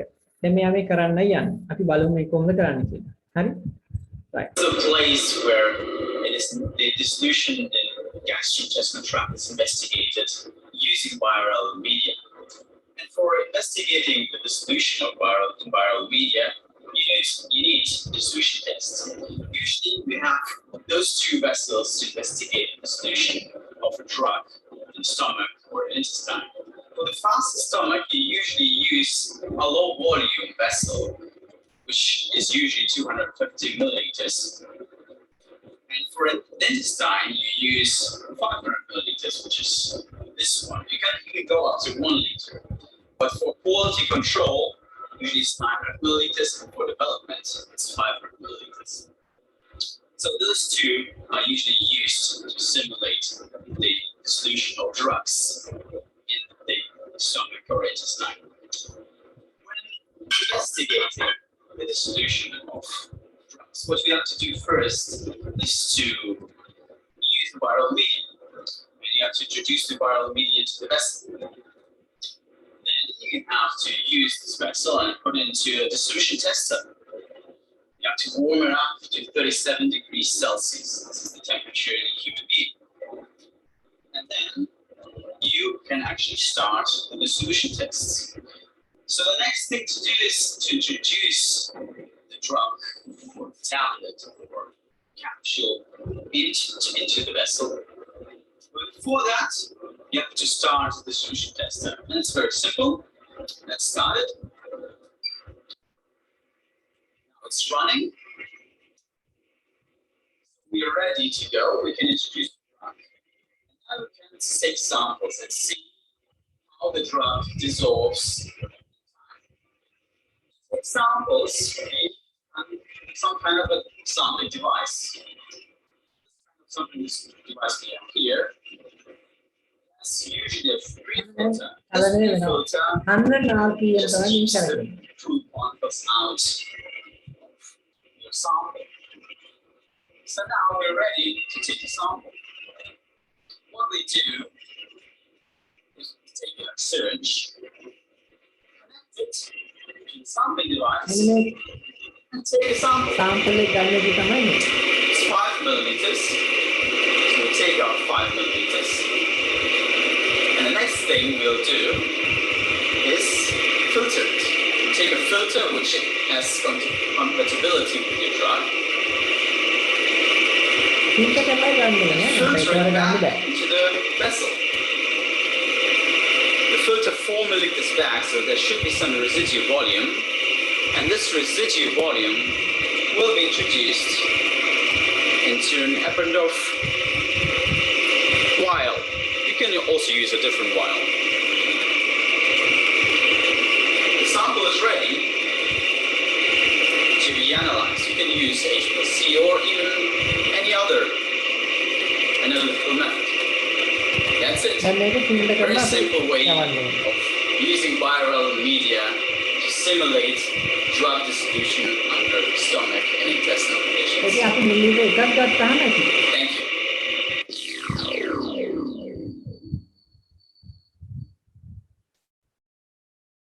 ඔන්න ඔය මිලිලීටර් එකක් අරගෙන අපි ඒක ටෙස්ට් කරලා බලනවා මේ විදිහට. සාම්පල් 4ක් ගන්නවා. හරි? මෙයාලා සාම්පල් 5ක් විතර ගන්නවා. සාම්පල් 4ක් තමයි සාමාන්‍යයෙන් ගන්න. අරගෙන ඉවරලා මොකද කරන්න ඕනේ? මේකේ තියෙන සාන්ද්‍රණය වෙන ගන්න. ඒක 170 හෝ ඊට වඩා වැඩි නම් කිසි ගැටලුවක් නැහැ. අපි මොකද කරන්න ඕනේ? ටෙස්ට් එක පාස්. හරි? right. මේ සාම්පල් එක තමයි අපි බලන්නේ. මේ වගේ සාම්පල් 4ක් අරගෙන අපි බලනවා මොකද්ද? මේ ටෙස්ට් එක passed failed කියලා. හරිනේ? right. දැන් ඔයාලට තේරෙනවා ඇති ඔය ටෙස්ට් එක කරන විදිය. ඕක තමයි සාමාන්‍ය ක්‍රියාවලිය මේ ටෙස්ට් එක කරන විදිය. හරි? එහෙනම් ආපහු මම කියන්නම් සෙට් එකේ chance එක 37ට ගන්නවා. 37ට අරගෙන සාමාන්‍ය මිලිලීටර් 500ක හෝ 1000ක ද්‍රාවණයක් තමයි අපි පාවිච්චි කරන්නේ. මේකේ විනාඩි 45ක් 100 rpm යටතේ කරකවනවා. ඒ කරලා අපි සාම්පල් එක ගන්නවා. හරි? සාම්පල් එක අරන් බලනවා ඒකේ සාන්ද්‍රණය. ඒකේ සාන්ද්‍රණය සාමාන්‍යයෙන් 170ට වඩා වැඩි නම් කිසි ගැටලුවක් නැහැ මේ ටෙස්ට් එක පාස්. හරි? 170ට වඩා අඩු නම් මේ ටෙස්ට් එක ෆේල්. හැබැයි ටෙස්ට් එක අඩුම කරන්නේ වාර 4ක්වත් කරලා තියෙනවා. හරිනේ වැඩේ? ඔකට කියනවා අපි disintegration test. හරි? disintegration test. right. අපි එහෙනම් ඊළඟ එකට යන්න mechanical strength. හරි? mechanical strength කියන්නේ මොකද්ද? අපි සාමාන්‍යයෙන් හැදුවට පස්සේ පෙත්තක් ඒක කොයිතරම් දුරට hardද කියලා බලන එක තමයි මේ කියන්නේ. ඒ කියන්නේ මේක සාමාන්‍යයෙන් පොදුවේ ලෝකේ සාමාන්‍යයෙන් කරන ටෙස්ට් එකක් නෙමෙයි කොමන් ටෙස්ට් එකක් නෙමෙයි. මේක මොකද කරලා තියෙන්නේ? එක එක කම්පැනිට මේ ටෙස්ට් එක වෙනස් හේතුව මේකට පාවිච්චි කරන උපකරණේ වෙනස් වෙනවා. මේ උපකරණ දෙකක් තියෙනවා. එකක් තමයි Monsanto hardness test එක. අනිත් එක ඇමරිකාවේ Pfizer සමාගමෙන් හදපු Pfizer tablet hardness test එක. හරි? මහ ලොකු දෙයක් නෑ. මේකෙන් කරන්නේ ඉතින් මොකද්ද? මේකේ hardness එක මෙන්න මේ විදිහටම අයින්නවා. මේ බලන්න. මේක තමයි Monsanto hardness test එක. මේ ටෙස්ට් එකේ බලන්න මෙතන තියෙනවා ස්ක්‍රූ එකක්. හරි? මෙතන තියෙනවා පෙත්ත දාන්න පුළුවන් තැනක්. මෙතනින් තියෙනවා මේ ස්ක්‍රූ එක මෙහෙන් තද කරනකොට ඉහළට ගමන් කරන තැන. ඉතින් මේකෙන් අපි බලන්නේ මොකද්ද? මේකෙන් බලන්නේ පෙත්ත කැඩෙන්න. හරි? කොච්චර ප්‍රෙෂර් එකක් ඇප්ලයි කරන්න ඕනද කියලායි මේකෙන් බලන්නේ. දැන් අපි කරන්නේ මොකද්ද? පෙත්ත මෙතනින් තිබ්බා. තියලා ඉවරලා මොකද කරන්නේ? යටින් ස්ක්‍රූ එක කරකනවා. කරකද්දි මෙතන ඉන්ඩිකේටර් එක තියෙනවා. මේකෙන් දෙනවා කොච්චර කිලෝග්‍රෑම් ප්‍රමාණයක ප්‍රෙෂර් එකක් අපි ඇප්ලයි කරනවාද කියලා. හරිද? ඊට පස්සේ පෙත්ත කැඩෙනකොට තියෙන ප්‍රෙෂර් එක අපි මැනගන්න. right. මේ තියෙන්නේ tested tablet paste in between spindle and anvil. මේ දෙක යටතේ මෙයා මෙතන හිර කරනවා. then adjust to zero reading. මේ reading එක බිඳුවට ගේනවා. ගෙනල්ලා then apply the pressure as clockwise to the tablet break. මේ clockwise කරකනවා. කරකද්දි මොකද වෙන්නේ? tablet එක කැඩෙනකන් මේක කරකනවා. then note of the reading. කැඩුණාට පස්සේ reading එක ගන්නවා. අරගෙන ඉවරලා මොකද කරන්නේ?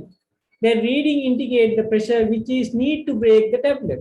tablet එක කැඩෙන්න අවශ්‍ය කරන pressure එක තමයි මේ reading එකෙන් දෙන්නේ. හරි? ඕක ඇවිල්ලා fixed එකක් නෙමෙයි. හරි? පොත්වල standard ෆාමකෝපියාවල මේක සඳහන් කරලා නැහැ standard එකක් විදියට. මේ තමයි Pfizer tablet hardness tester එක. Pfizer එකෙන් කරන්නේ ඒ වගේම දෙයක් නිකන් අඬුවක් වගේ එකක් තියෙනවා. මෙතන තියෙනවා pressure meter එකක් තියෙනවා. මෙතන තියෙනවා tablet එක අපි මේකට හිර කරනවා. මෙතන screen එකක් තියෙන්නේ. මේ tablet එක හිර කළා මෙහෙන් අපි මොකද කරන්නේ? තද කරනවා. තද කරනකොට මොකද වෙන්නේ? මේක කැඩෙන අවස්ථාවේදී මෙතන pressure එක auto indicate කරනවා. හරි? ඒක තමයි මේකෙදිත් කරන්නේ. This tester is plier fitted with a pressure dial. The tablet placed in between jaw of the plier. මේ plier එකේ මේ අණු දෙක අතර මේක තියෙනවා.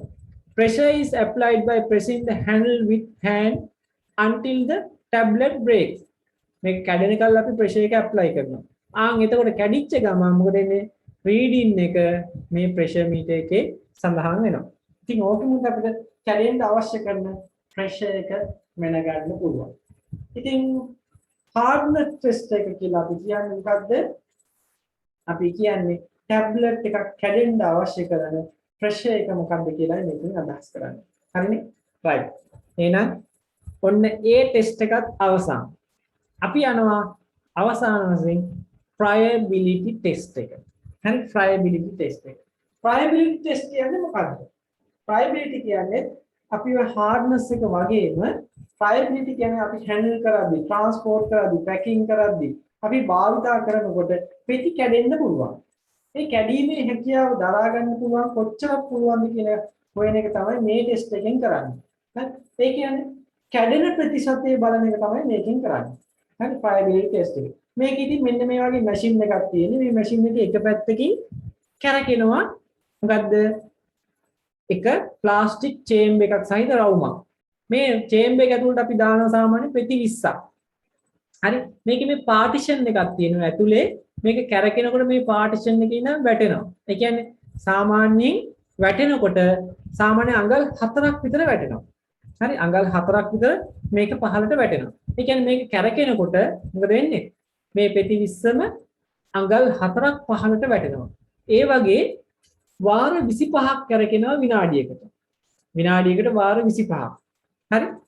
ඒ වගේ වාර 100ක් කරකවන්න ඕනේ. ඒ කියන්නේ විනාඩි 4ක් කරකවන්න ඕනේ මේක. ඒ කරලා අපි බලනවා මුලින් තිබ්බ weight එකට සාපේක්ෂව අන්තිමට තියෙන weight එක. හරි? ඒ කියන්නේ මුලදී අපි පෙති 20 කිරලා තමයි මේක අතට දාන්නේ. දාලා ඉවරලා අපි විනාඩි 4ක් මේක කරකවලා බලනවා අවසානයේදී පෙති ටිකේ බර. හරි? දැන් මොකද වෙලා තියෙන්නේ? යම් කිසි ප්‍රමාණයක් කැඩිලා ඉවත් වෙලා ගිහින් තියෙනවා පෙති ටිකේ බර අපි මැනගෙන ඒකේ අඩු වෙච්ච බර මැන ගන්නවා. කැල්කියුලේට් කරනවා.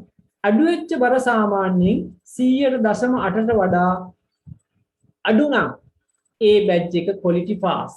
හරිද? ඒක 100.8ට වඩා වැඩි නම් quality fail. අපව මම කියන්නම් මේ ටෙස්ට් එකේදී කරන්නේ handling වලදී හරි transporting වලදී packaging වලදී මේ වගේදී කොච්චර දුරට කැඩිලා බිඳිලා යනවද කියන එක. හරිද? ඉතින් මේකේ තියෙනවා ප්ලාස්ටික් චේම්බර් එකක් සහිත පොඩි උපකරණයක් තියෙනවා. ඒක කැරකෙනවා විනාඩියකට වාර 25ක්. ඒ වගේ විනාඩි 4ක් අපි කරකවනවා. පෙති 20ක් ගන්නවා, බර මැන ගන්නවා, මේකට දානවා. දාලා ඉවරලා විනාඩි 4ක් ඔය විදිහට කරකනවා. ඒ කියන්නේ වාර 100ක් කරකවනවා. හරි? සාමාන්‍යයෙන් මේක කියනවා අඟල් 6ක්. අඟල් 6ක් මේක පහළට වැටෙනවා කියලා කියනවා පෙත්තක් එහෙම කරගෙද්දි. හරි? එතකොට මොකද වෙන්නේ? ඊට පස්සේ මේ වාර 100 කරකලා ඉවර වෙලා අපි බර මැන ගන්නවා. මැන ගත්තාම ලොස්සලා තියෙන එක ප්‍රමාණය 100ට කොච්චරද කියලා ගාන හදාගන්න. හරි. ඒ කියන්නේ ඉනිෂියල් weight එකෙන් අපි මේක කරාට පස්සේ weight එක ගන්න. එතකොට loss වෙච්ච මේ weight එක එනවා. ඒ loss වෙච්ච weight එක ඉනිෂියල් weight එකට සාපේක්ෂව කොච්චරද කියලා බලන්න පුළුවන් අපිට calculate කරලා. හරි. ඒක 0.8ට වඩා අඩු නම් pass, වැඩි නම් fail. හරි. right. ඕක කිව්වට තේරෙන්නේ නැත්නම් මෙන්න මේක බලන්න.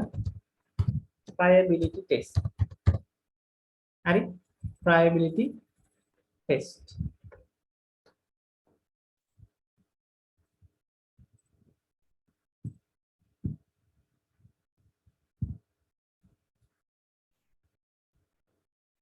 හරි. හොඳ බලන්න.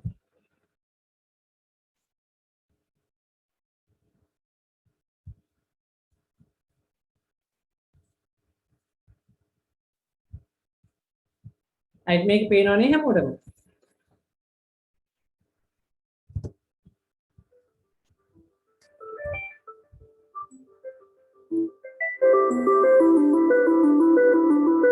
මෙන්න මැෂින් එක. ඔකේ දෙපැත්තටම උනත් හයි කරන්න පුළුවන්.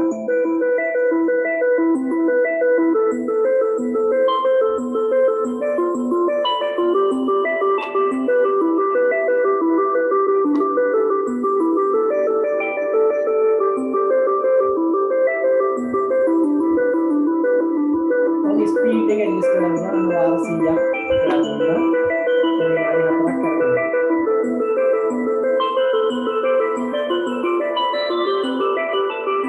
පිටි 20ක් ගන්න යාළුවෝ පිටි 20 වල දානවා. පිටි 20යි ගන්න. ආරම්භ කරනවා. මේක කරකෙන්නේ දාන්න. අර පාර්ටිෂන් එකේ ඉන්න එක්ක අඟල් 6ක් 5කට වැඩි. ඒක වාරේ.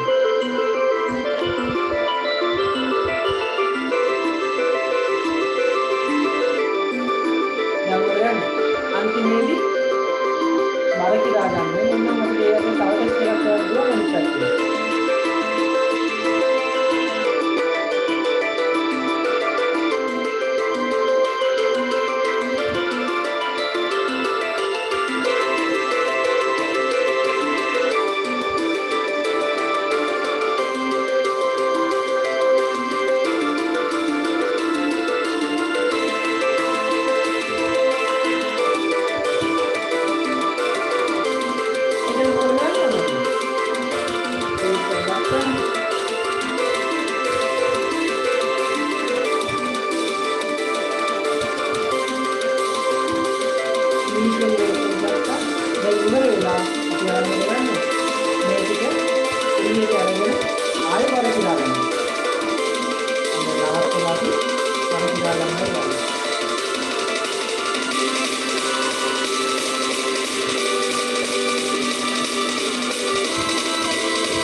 කොච්චරද කියලා බලන්න. හරි. ඉනිෂියල් weight එකට සාපේක්ෂව ඒක 0.8ට වඩා අඩු නම් කිසි ගැටලුවක් නැහැ. ඒක pass, quality pass. හරි. right. හරි. ඔන්න ඕක තමයි එහෙනම් අපේ ටෙස්ටිං ටික අද නේද? අද තිබ්බ quality test එක තමයි ඔය. right. මම හිතන්නේ මේක ඊට වඩා ටෙස්ට් අය නැහැ. නේද? right. ඔව් නෑ. හරි. එහෙනම් ඔයාලා අද ඉගෙන ගත්තේ මොනවද? Tablet quality testing. හරි. quality testing 8ක් තියෙනවා. ඒ 8 ගැනම මන අවබෝධයක් තියෙනවා. ඕකෙන් අද කරපු මම විශේෂයෙන් visual එක පෙන්නපු 4 හොඳට මතක තියාගන්න. හරි. right. එහෙනම් මම ඔතනින් මොනවද අවසන් කරන්නේ? ටැබ්ලට් පැත්ත අවසන් කරනවා. හරි. ටැබ්ලට් අවසන් කරනවා නෙමෙයි. ඕකේ තව තියෙනවා ටැබ්ලටින් වල තව පොඩි කොටසක් තියෙනවා. දැන් අපි යම් ෆාමකොලොජි වලට. හරි. right. ටෙස්ට් එක ආපහු මුත්තක් මතක් කරන්න බලන්න මතකෙන් අපි කියමු බලන්න. පළවෙනි වැදගත් ටෙස්ට් එක ඩිස්ඉන්ටිග්‍රේෂන් ටෙස්ට් එක. ඒකෙදි මම කිව්වා කොහොමද? තුනකට කරනවා කියලා. එකක් තමයි uncoated, coated, enteric coated. uncoated එක විනාඩි 15යි. හරි විනාඩි 15යි. සාමාන්‍යයෙන් සෙන්ටිග්‍රේඩ් දශක 37 මේ ටෙස්ට් එක කරන්න ඕනේ. හරි. ඒකල අපි මොකද කරන්නේ? පෙති 6කට ඉස්සෙල්ලා කරලා බලමු. හරි. පෙති 6කට කරලා විනාඩි සාමාන්‍ය ඇටෝම කොහොමද ක්‍රියාත්මක වෙන්නේ විනාඩියකට වාර 28ක් 32ක් අතර ප්‍රමාණයෙන් තමයි චලනය වෙන්නේ. මේක සාමාන්‍ය ජලයේ මේක මිලිලීටර් 1000ක සෙන්ටිග්‍රේඩ් 37 ඉහළ පහළ යවනවා. හරි යවල මොකද ගන්නෙ? අපි බලනවා අන්කෝඩඩ් ටැබ්ලට් එක මොනවා වෙනවද කියලාද? ඩිසින්ටිග්‍රේට් වෙලාද නැද්ද කියලා. වෙලා නම් ප්‍රශ්නයක් නෑ පාස්. එකක් හෝ දෙකක් ඉදිරි වෙලා තියෙනවා නම් අපි නැවත ටෙස්ට් එක කරනවා රිපීට් කරනවා කියද්ද? දෙපාරක්. ඔක්කොම පෙති 18යි 18න් අවම 16ක්වත් ඩිසින්ටිග්‍රේට් වෙලා තියෙනවා නැත්නම් ෆේල්. හරිද? අපි කෝඩඩ් එකට යනවා. කෝඩඩ් එක ගත්තාම ඉස්සෙල්ලාම කරන්නේ මොකද්ද? විනාඩි 5ක් ජලයේ ගිල්ලලා තියෙනවා. ඊට පස්සේ මේ ඇටෝම අපි සාමාන්‍ය ජලයේ පැයක් කරනවා ටෙස්ට් එක. හරි? ඒ ජලයේ තියෙන්නේ නැත්තම් අපි ඊට පස්සේ ආමාශයේ තියෙන කන්ඩිෂන් එක ලබා දෙනවා. ආමාශයේ තියෙන කන්ඩිෂන් එක කොච්චරද?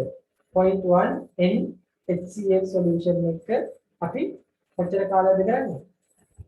පැය දෙකක් ටෙස්ට් එක කරනවා නේ. කරපුවාම මොකද වෙන්නේ? මේක ඩිසින්ටිග්‍රේට් වෙලා තියෙනවා නම් ගැටලුවක් නැහැ. අර විදිහටම එකක් හෝ ඉතුරුලා තියෙනවා නම් ටෙස්ට් එක දෙපාරක් කරලා 18න් කීයද කියලා බලන්න. එන්ටරික් කෝඩඩ් එකත් එහෙමයි. හරි. එන්ටරික් කෝඩඩ් එකේ ඉස්සෙල්ලා අපි මොකද කරන්නේ? ජලයේ ගිල්ලලා තියෙනවා, HCl වල ගිල්ලලා තියෙනවා. එහෙම හරියන්නේ නැති හින්දා අපි යනවා මොකේද? 6.8 phosphate buffer එක ගිල්ලලා මේ ටෙස්ට් එක කරනවා. කරපුවාම 18න් 16ක්වත් આવම ඩිසින්ටිග්‍රේට් වෙලා තියෙනවා පාස්. හරි නේද? right. එහෙනම් අපි අද යමු අපේ වෙන්න. ෆාමකොලොජි පාඩමට ඒ යටතේ අපි යනවා ජීසත්වි කතා කරා කෝටිකෝස්ටීරොයිඩ්. කෝටිකෝස්ටීරොයිඩ්. ඔයාලට මතක ඇති මම ඔයාලට ෂෝට් නෝට් එකක් පවා දුන්නා කෝටිකෝස්ටීරොයිඩ් වල. ඒකේ ප්‍රශ්න ටික පවා මම දැම්මා. උත්තර නම් ඔයාලා ඉතින් දුන්නද දන්නේ නැහැ. හරි? ඔයාලා උත්තර දැම්මද ඒකට? දැක්කේ නැහැ එක්කෙනෙක් හෝ දාලා තියෙනවා. ප්‍රශ්න වලට උත්තර. හැබැයි මම උත්තර ටික ඩිස්කස් කරලා ඔන්න උත්තර ටික දැම්මා ඔයාලගේ ගෲප් එකට. හරි? මට හිතෙන්නේ ඕ දෙකටම දැම්ම Q&A එකටයි ඔයාලගේ එකටයි දැම්මා. හරි. එහෙනම් අද අපි යන් මොකේද? කෝටිකෝස්ටීරොයිඩ් වලට. right. ජීසත්වි අපි කතා කරා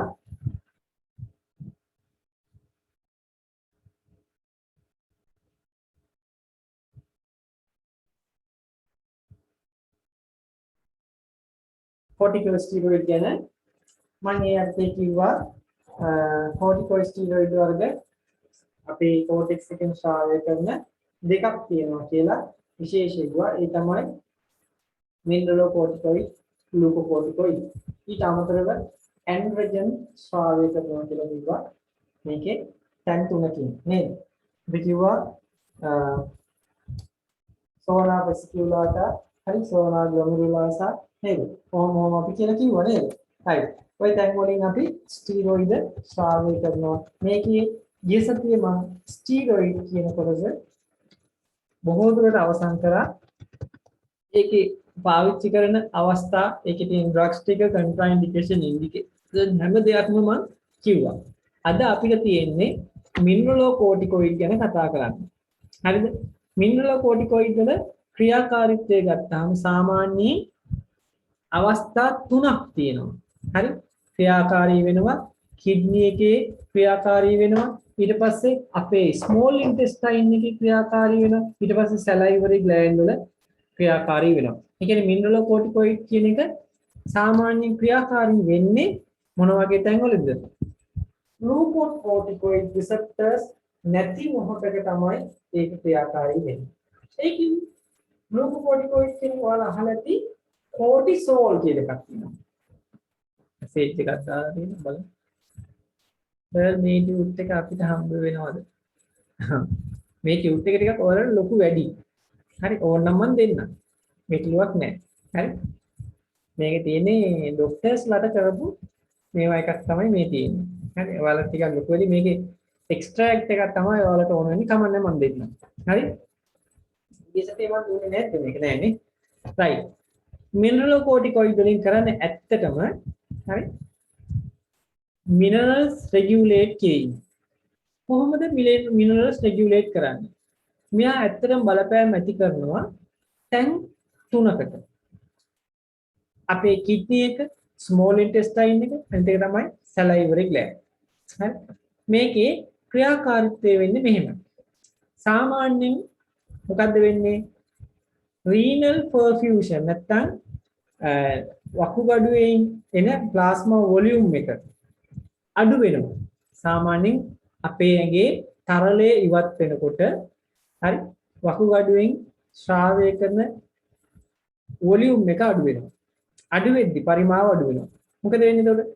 රෙනින් ශ්‍රාවය වැඩි වෙනවා. ඔයාලා දන්නවා බ්ලඩ් ප්‍රෙෂර් එක අඩු වුණා රෙනින් ශ්‍රාවය වැඩි වෙන එකයි වෙන්නේ. රෙනින් වැඩි වෙන්න අපේ ඇඟේ තියෙන ඇන්ජියෝටෙන්සින් 2 level එක මතක් වෙනවා ඇති ඇන්ජියෝටෙන්සින් 1 2 බවට ඇන්ජියෝටෙන්සින් ඕජන් ඇන්ජියෝටෙන්සින් 1 බවට පරිවර්තනය කරන රෙනින්. හරි? ඒ හේතු හින්දා ඇන්ජියෝටෙන්සින් 2 වැඩි වෙනවා. දැන් හයිපර්ටෙන්ෂන් පාඩම මතක් වෙනවා ඇති නේද? ඇන්ජියෝටෙන්සින් 2 level එක වැඩි වෙනවා. වැඩි වෙනකොට මොකද වෙන්නේ? අපේ ලේවල තියෙන potassium level එක තව තවත් වැඩි වෙනවා එක පැත්තකින්. අනිත් පැත්තේ මොකද වෙන්නේ? සෝඩියම් සහ ලවණ ඇඟ ඇතුලේ මොන වෙනවද? ඇන්ජියෝටෙන්සින් 2 වැඩි වෙන්න ඇල්ඩෝස්ටරෝන් ස්‍රාවය වැඩි වෙනවා. වැඩි වෙන්න මොකද වෙන්නේ? ඇඟ ඇතුලේ තියෙන සෝඩියම් සහ වෝටර් එකතු වෙන්න පටන් ගන්නවා.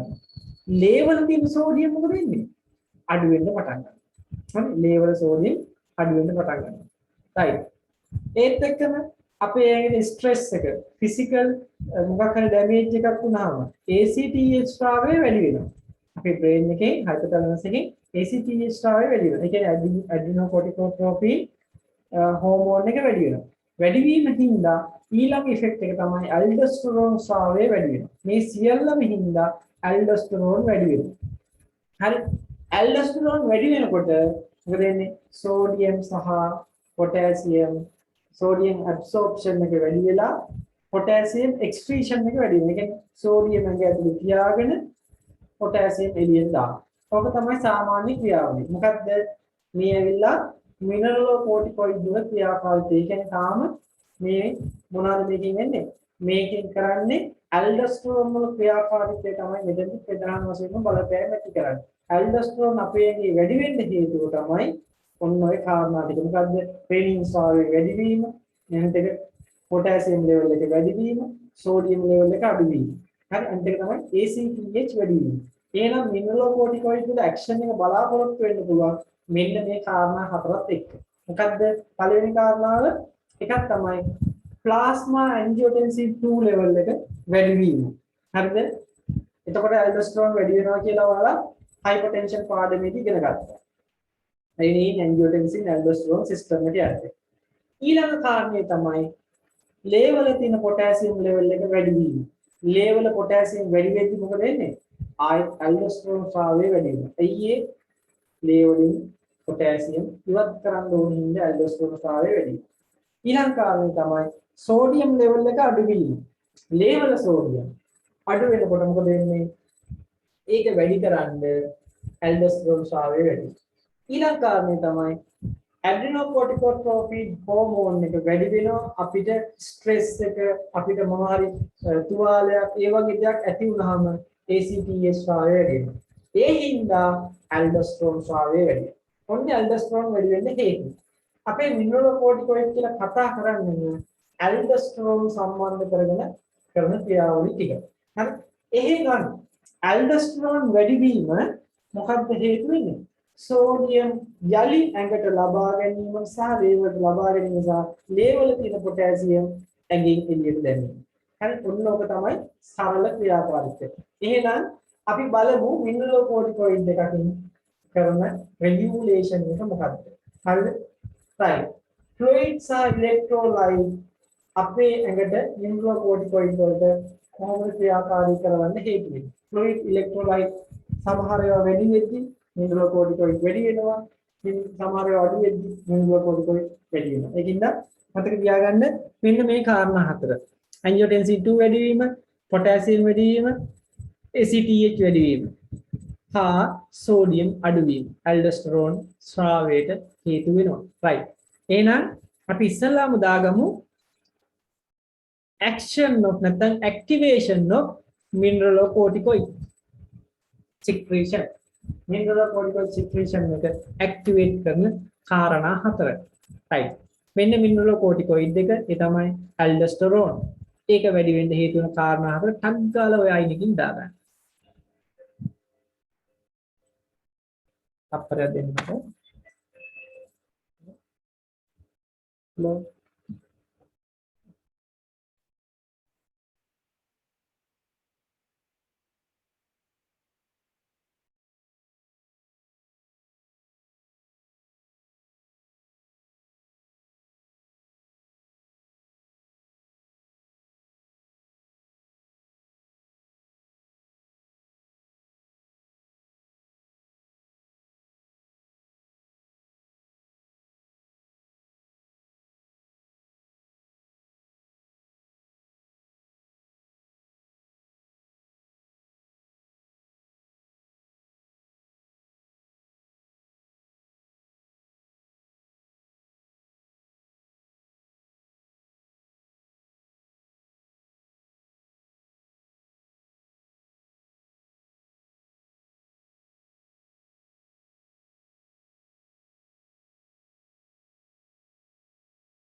හරිනේ මේක දාගත්තා නේද අපි එන යන් ඉතිරි කොටසට මිනරලෝකෝටිකොයිඩ්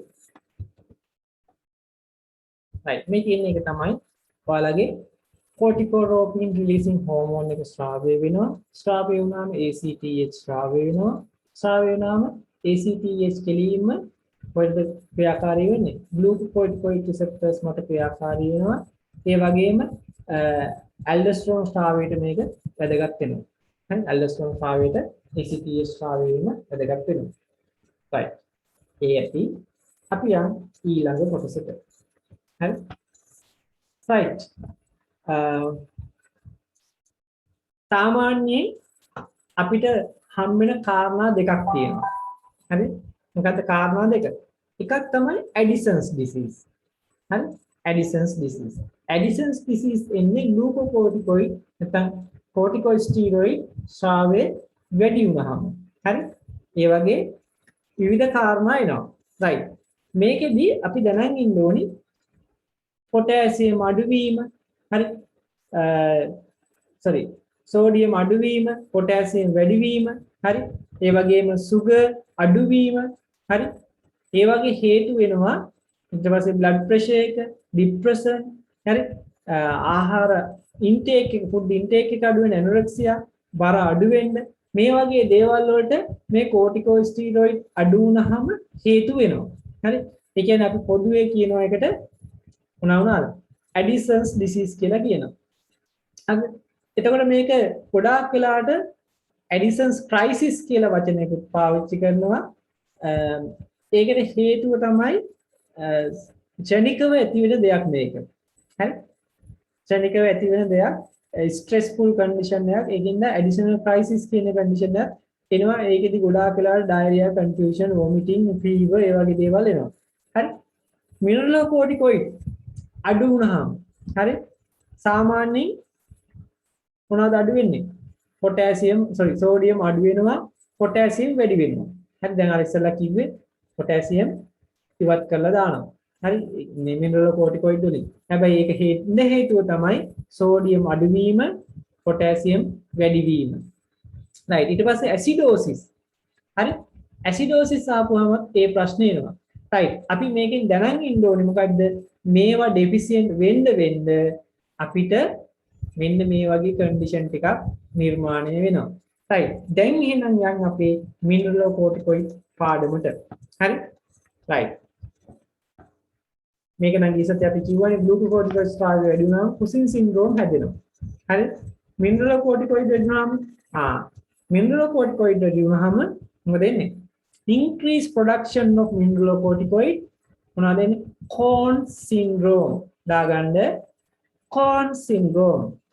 increase production of mineralocorticoid කියලා ලියලා දාගන්න Conn syndrome ඒකේ එන්නේ මොනවද Conn syndrome කියලා aldosterone ස්‍රාවය වැඩි වෙනවා හරි ඒකින්ද මොකද වෙන්නේ ලේවල සෝඩියම් වැඩි වෙනවා රුධිර පරිමාණ වැඩි වෙනවා hypervolemia හරි hypertension pressure එක වැඩි වෙනවා potassium අඩු වෙනවා hypokalemia ඔක තමයි Conn syndrome කියලා කියන්නේ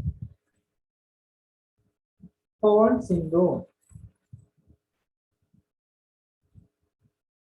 MCQ වලදී එහෙම අහයි Conn syndrome true or false regarding Conn syndrome එක hypertension hypernatremia hypervolemia natremia hypokalemia මතක තියාගන්න overproduction of the mineralocorticoid Conn syndrome overproduction of the glucocorticoid Cushing syndrome underproduction of the corticosteroid Addison's disease හරිනේ Addison's disease fine හරි glucocorticoid ගැන අපි ඉස්සෙල්ලා කතා කරපු හින්දා අද කෙලිම යන මොකේද mineralocorticoid වලට උත්තරයක් දෙන්න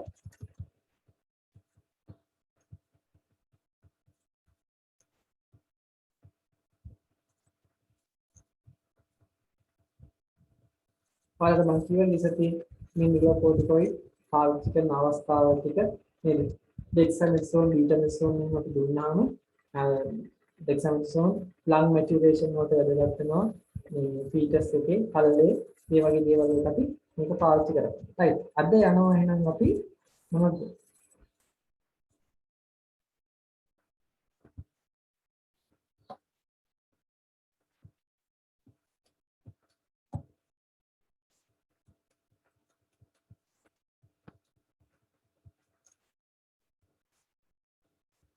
mineralocorticoid හරි mineralocorticoid ඇත්තටම action එක විදිහට අපි ගන්නෙ mechanism එක විදිහට ගන්නෙ මේකද drugs වර්ග තුනක් පාවිච්චි කරනවා ඒ තමයි aldosterone deoxycorticosterone fludrocortisone ඔන්න drugs තුන අපි drugs තුන ඉස්සල්ලාම ලියාගමු හරි drugs නැත්තම්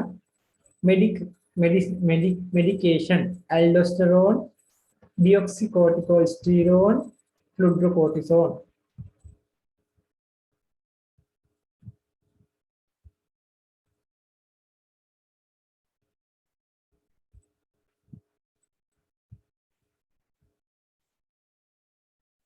මේක ටුක්ටක් අහගන්න මේක අහගන්න සාමාන්‍ය මම කියවනේ mineralocorticoid ක්‍රියාකාරී වෙන්න නම්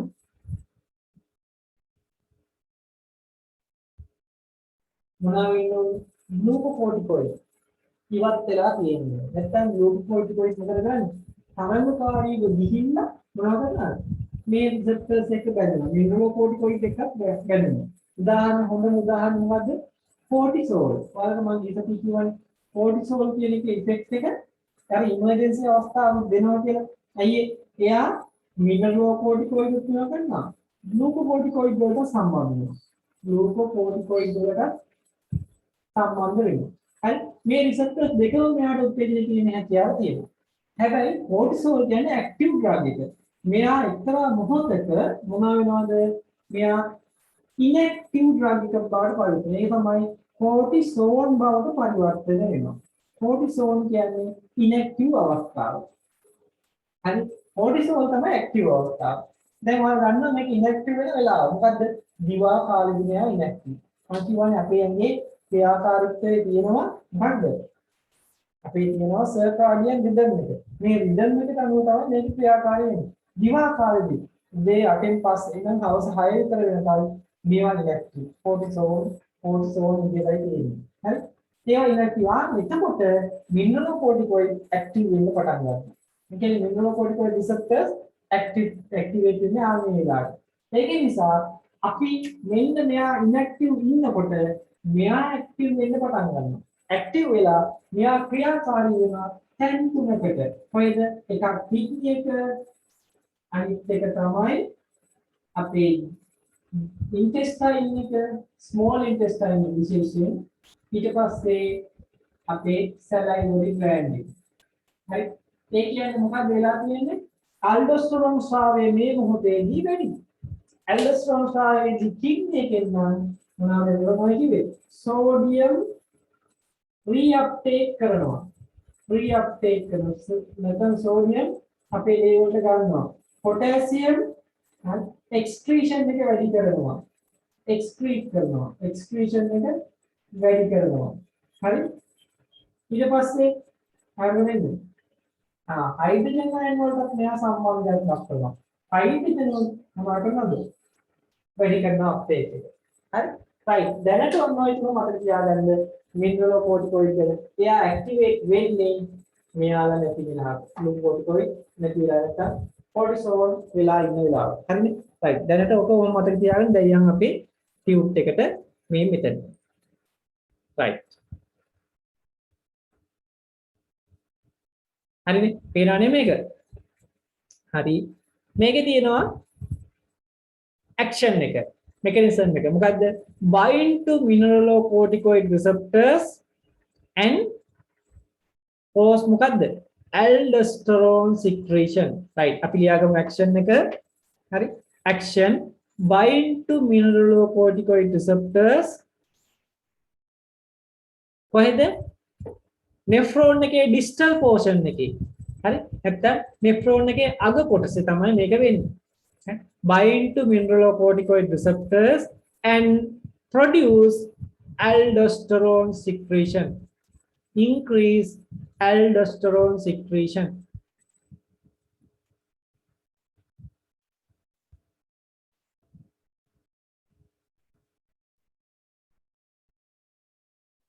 හරි මේකයි මම කිව්වා ඉස්සලා කියපු කතාව glucocorticoid මොනවද කරන්නේ destroy කරනවා mineralocorticoid receptors හරි glucocorticoid තියෙද්දි mineralocorticoid receptors විනාශ කරලා දානවා ඒකින්ද mineralocorticoid action එක මොකද වෙන්නේ ඒ කාලෙදී නැත හරි හේතුව මොකක්ද එයාලට තරඟ කරන්න බෑ glucocorticoid එක්ක හරිද ඒකින්ද සාමාන්‍යයෙන් glucocorticoid receptors විනාශ වෙලා තියෙන වෙලාවක විතරයි inactive වෙලාවක විතරයි mineralocorticoid activate වෙන්න පටන් ගන්න. හරිනේ? receptors along with without any competition. හරි? එතකොට තරංගයක් නැතුවම මෙයාලා active වෙන්න පටන් ගන්නවා. right. හරි? අහන්න සිතුනේ. action එක ආයි පාරක් කියන්න. ආයි පාරක් කියන්න. right. මේ අහන්න මම අර ඉස්සෙල්ලා කිව්වනේ mineralocorticoid ක්‍රියාකාරී වෙන්නේ glucocorticoid නැති මොහොතක. හරි? ඒ කියන්නේ glucocorticoid තරංගකාරීව ගිහිල්ලා mineralocorticoid receptors වලට පවා බැඳෙනවා. හරි? බැඳිලා මොකද කරන්නේ? glucocorticoid action එකක් තමයි හැම වෙලෙම දෙන්නේ. හැබැයි glucocorticoid ක්‍රියාකාරී නැති මොහොතක් තියෙනවානේ අපේ ඇඟේ. ඒ මොකද්ද? හවස 6 ඉඳන් උදේ 8 වෙනකල් glucocorticoid හරිම ක්‍රියාකාරී active. හරිද? ඒ වෙලාවට මොකද වෙන්නේ? mineralocorticoid ක්‍රියාකාරී වෙන්න දෙන්නේ නැහැ. හැබැයි උදේ 8න් පස්සේ අපේ සර්කාඩියන් රිදම් එක ගන්නවා උදේ 8 ඉඳන් හවස 6 වෙනකල් මොකද වෙන්නේ? මේ වගේ ඇක්ටිවිටි එක අඩු වෙනවා glucocorticoid. එතකොට සාමාන්‍යයෙන් glucocorticoid නැති වෙලාවක තමයි mineralocorticoid activate වෙන්නේ. එහෙම නැත්නම් අපි drugs විදියට දෙන්නේ මොකද කරන්නේ? glucocorticoid block කරන්න ඕනේ mineralocorticoid action එක ගන්න. හරි? ඒ කියන්නේ glucocorticoid මේවා විනාශ වුණොත් ඒ receptors විනාශ වුණොත් තමයි මේවා activate වෙන්නේ. ඒකින්ද මේකෙදී අපි බලාපොරොත්තු වෙනවා mineralocorticoid action එක උපරිමයෙන් ලබා ගන්න නම් glucocorticoid receptors inhibit කරලා තියන්න ඕනේ. හරි? inhibit කරලා තියන්න ඕනේ. හරිද? right. එහෙනම් glucocorticoid වල action mineralocorticoid වල action එක ගන්න glucocorticoid receptors අපි block කරලා තියාගන්න ඕනේ. හරිද? right. මේ බලන්නකො සාමාන්‍යයෙන් glucocorticoid receptors mineralocorticoid receptors උත්තේජනය වුණොත් මොනවාද වෙන්නේ sodium retention එක වෙනවා. නම් ඔච්චරලා කියපු sodium level එක වැඩි වෙනවා level. හරිද? ඊට අමතරව sodium අපේ lumen එකේ නැත්නම් renal tubule එකේ උක්කාණුවෙන් reuptake කරනවා. ඒ වගේම potassium excretion එක වැඩි කරනවා. ඒ වගේම hydrogen excretion එක වැඩි කරනවා. right? hydrogen සහ potassium එළියට දානවා sodium ඇතුළට ගන්නවා. ඒක තමයි මේකේ සරලම ක්‍රියාකාරීත්වය. right? ඊට පස්සේ ආයමයා ක්‍රියාත්මක වෙනවා කිව්වම කොහෙද? අපේ කුඩා අන්ත්‍රයේ, මහන්ත්‍රයේ, sweat gland එකේ, salivary gland එකේ මේ වගේ action එකක් තියෙනවා. හරි? ඒක නිසා අපි දෙවෙනි තරුව දාමු act on colon, sweat gland, salivary gland. හරිද? right. ඊට අමතරව දෙවෙනි action එක. හරි? දෙවෙනි action එක තමයි මොකද්ද? මෙයා සාමාන්‍යයෙන් glucocorticoid receptors වලට බලපෑම් ඇති කරනවා. ඒකල්ල ඒවා ඉක්මනට බ්ලොක් කරලා දානවා. ඒකල්ල මොකද වෙන්නේ? mineralocorticoid effect එක වැඩි කරනවා. හරි? ඒ කියන්නේ glucocorticoid receptors බ්ලොක් කිරීමේ හැකියාවකුත් මේකට තියෙනවා. right? action දෙකයි. හරි. එහෙනම් ඒවා ඕනේ නැහැ. අපි එහෙනම් ඉස්සල්ලාම මේ වගේ uses මොනවද? effect මොනවද? preparation මොනවද? අපිට pharmaceutically ගන්න පුළුවන් දේවල් මොනවද? right. මේකේ effect එක ගත්තාම body එකේ තියෙන sodium level එක වැඩි කිරීම තමයි ප්‍රධානම effect එක. ඒ කියන්නේ osmotic effect එකක් දෙනවා. හරි? osmotic effect එකක් mineralocorticoid වලින් දෙනවා. ඒකින්ද මොකද වෙන්නේ? ජලය water follows expansion of extracellular fluid. හරි? extracellular සෛල වලින් පිට තියෙන තරලය මොනවාද? විශාල වෙන්න පටන් ගන්න හේතුව අපේ ඇඟේ තියෙන sodium level එක වැඩි වීම. හරි? ඊට අමතරව increase renal potassium and decrease intracellular potassium. සෛල ඇතුලේ potassium අඩු කරනවා, ඇඟෙන් එළියට potassium දානවා. අපි ලියාගමු වෙන effect ටික. mineralocorticoid වල effect. ඉස්සලාම effect දාගමු. effect. පළවෙනි එක දාගන්න osmotic effect. එක කියලා ලියලා osmotic effect.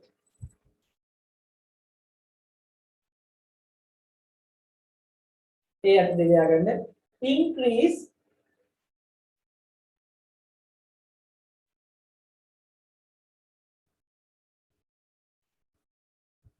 body sodium level. Increase body sodium level. දෙවෙනි එක දාගන්න increase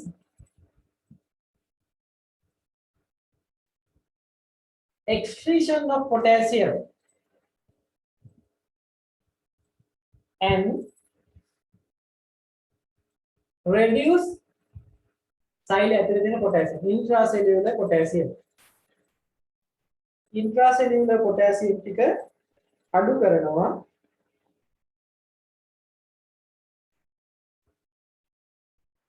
extra renal excretion එක වැඩි කරනවා. right. ඊට අමතරව මේක වැදගත් වෙනවා මොනවා වෙන්නද? sodium ඇඟේ level එක වැඩි වෙනවනේ. වැඩි වෙන්න මොකද වෙන්නේ? අනිවාර්යයෙන්ම pressure එක වැඩි වෙනවා. හරි? ඒක තමයි ඊළඟ effect එක. increase blood pressure. hypertension කියලා දාන්න. hypertension.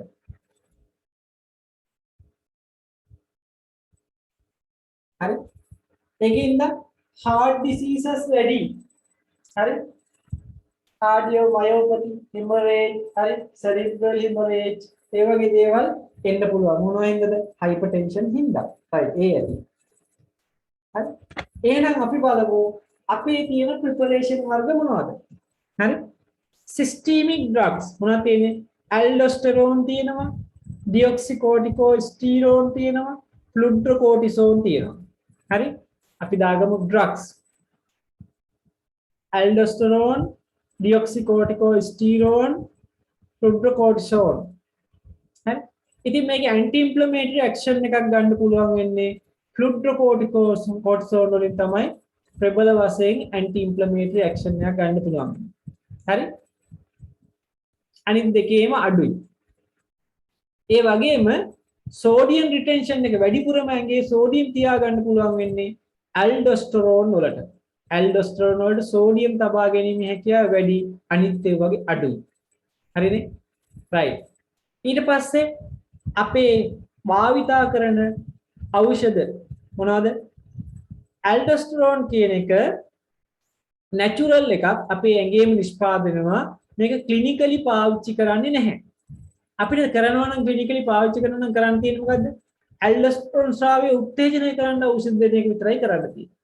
හරිද? ඇල්ඩෝස්ටරෝන් අපි හදලා දෙන්න යන්නේ නැහැ. හෝමෝන් එකකට ඉන්ජෙක්ට් කරන්නේ නැහැ. හරි?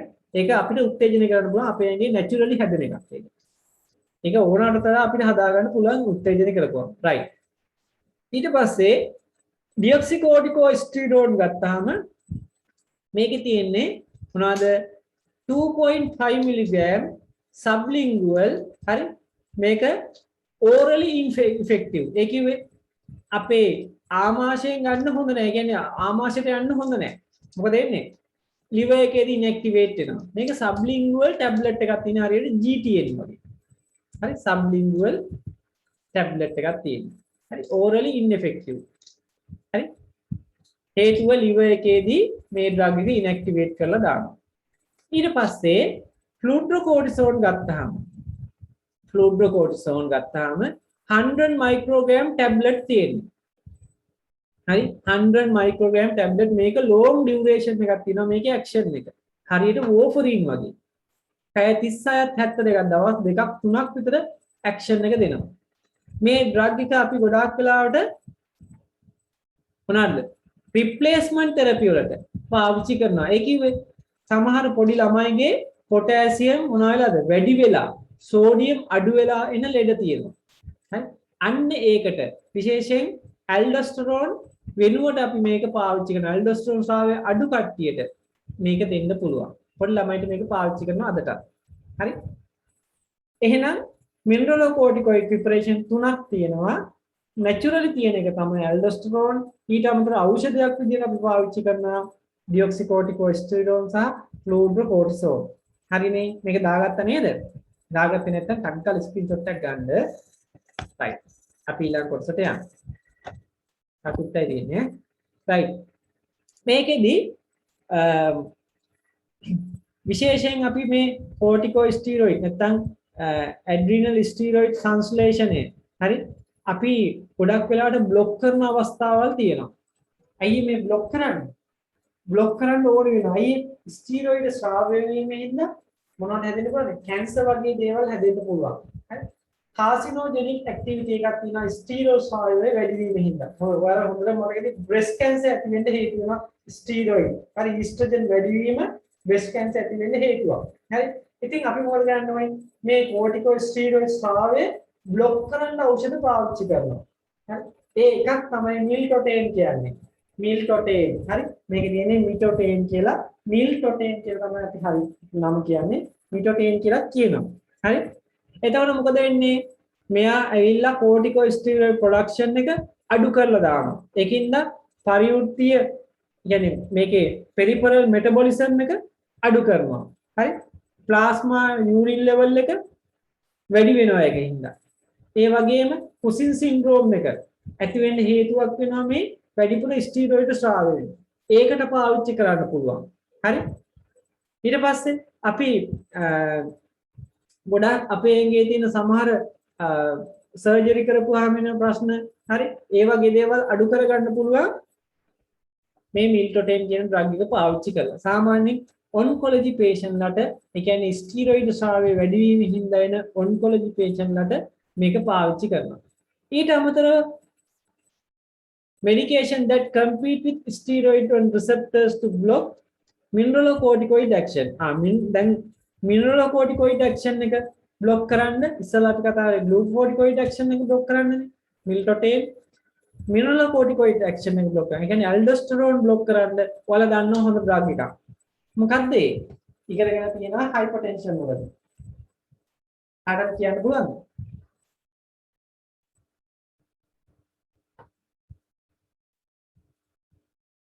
කවුරුද දන්නවද? ඇල්ඩෝස්ටරෝන් ස්‍රාවය වැඩි වෙනවා නේද? හයිපර්ටෙන්ෂන් වලදී.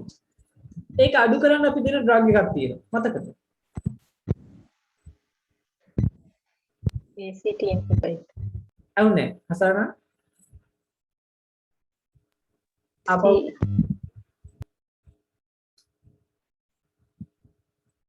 ACE inhibitors.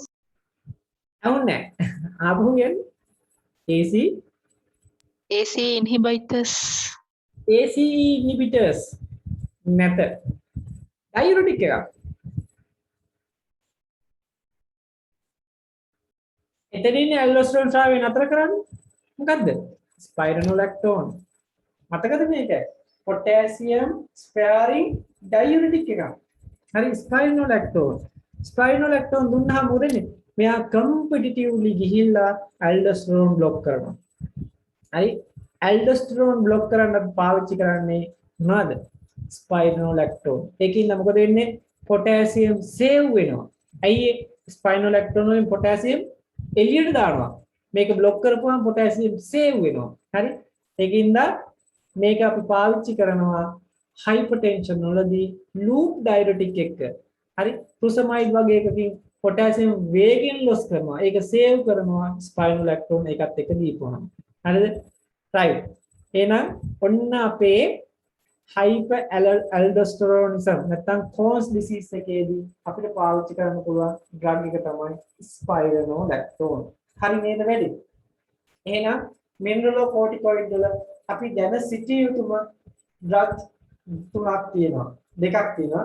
එකක් නැචරල් ප්‍රිපරේෂන් එකේ තමයි ඇල්ඩෝස්ටරෝන්. ඊට පස්සේ ඩියොක්සිකෝටිකෝස්ටිරෝන්. ඊට පස්සේ අපි පාවිච්චි කරනවා මොකද්ද? ෆ්ලූග්ලුකෝටිසෝල්. ඔය ටික තමයි තියෙන්නේ. ඊට පස්සේ අපි දැනගෙන ඉන්න ඕනේ මේවා બ્લોක් කරන ඖෂධ. මිනරලෝකෝටිකොයිඩ් બ્લોක් කරන්න ස්පයිරනෝලැක්ටෝන් පාවිච්චි කරනවා. ඒ වගේම ග්ලූකෝකෝටිකොයිඩ් બ્લોක් කරන්න මිල්ටෝකේන් පාවිච්චි කරනවා. හරි? right. ඔච්චර තමයි එහෙනම් කෝටිකෝස්ටිරොයිඩ් ගැන අපිට කතා කරන්න තියෙන්නේ. එහෙනම් අද මතක තියාගන්න වැඩිම ඉෆෙක්ට් එකක් තියෙන ග්ලූකෝකෝටිකොයිඩ්. ග්ලූකෝකෝටිකොයිඩ් ගැන ඔයාලා හොඳටම දැනගෙන ඉන්න ඕනේ. ඉතින් මේක අනිවාර්යෙන් දැනගෙන ඉන්න මිනරලෝකෝටිකොයිඩ් බොහොම පොඩි ප්‍රමාණයක් ප්‍රිපරේෂන් විදියට තියෙන්නේ. ඉතින් මේ ටික නම් පොඩි කොටසක් ඒ මන් දීපු ටික විතරක් හොඳට මතක තියාගන්න. හැබැයි මම පොඩි දෙයක් ඔයාලට දැන් පෙන්නන්නම් මිනරලෝකෝටිකොයිඩ් ගැන. හරි? right. කොහොමම ඉන්න මම ඒකත් පෙන්නලාම අවසාන කොටසේ ඒ ටිකත් බලලාම යමු. නැත්තම් මේක සම්පූර්ණ වෙන්නේ නැහැ මේ නෝට් එක. ඉතින් අපි ඒකත් බලමු. හරි? right.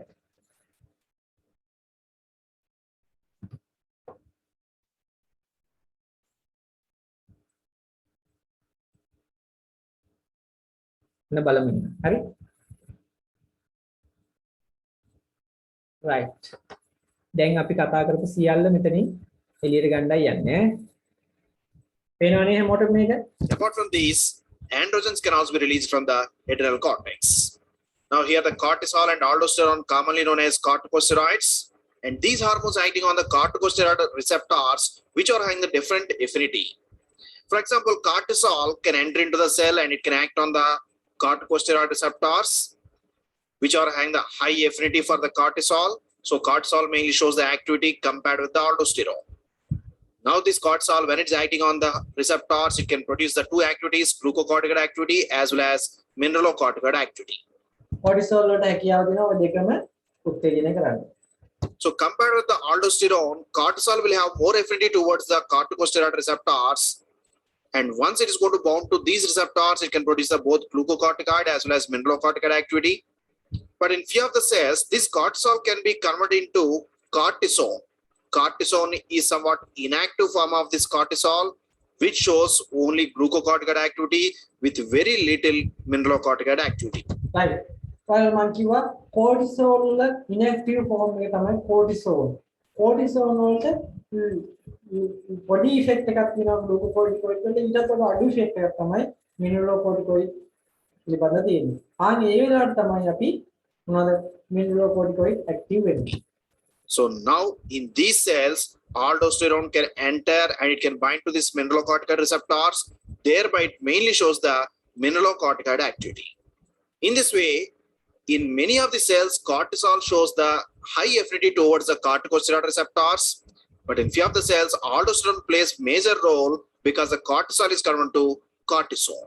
So in such type of cells, we can mainly observe the mineralocorticoid activity. So here the aldosterone mainly shows the mineralocorticoid activity at the three important organs. One is the kidney, and second one is the small intestine, and third one is the salivary glands. So at these three organs, aldosterone is having the more action compared with the cortisol. And here the action of aldosterone is mainly important in the kidney, where it is responsible for the increased sodium reabsorption and increased potassium excretion. In this way, aldosterone mainly shows its action on the kidney, where it affects the minerals like the sodium and potassium. Sodium reabsorption is going to be increased and potassium excretion is going to be increased. So now let us see how it happens. Within the collecting tubules, the outside membrane is called as the basolateral membrane and the inner membrane is the apical membrane. Now the sodium මේ cortex එකේ outside එකේ තියෙන basolateral inner එක තමයි apical membrane. හරි. which is present in the filtrate can be reabsorbed into the systemic circulation through this apical membrane. But in order to absorb the sodium on the apical membrane, the specialized sodium channels are present. These are called as renal tubular sodium channels, from which the sodium can be reabsorbed. Similarly, the apical membrane expresses other types of ion channels. These are the potassium channels, through which the potassium can enter into the lumen and it can be excreted. Now the sodium can enter through these sodium channels present on the apical membrane, but still it is present within the renal tubular membrane and it is not going outside of this membrane.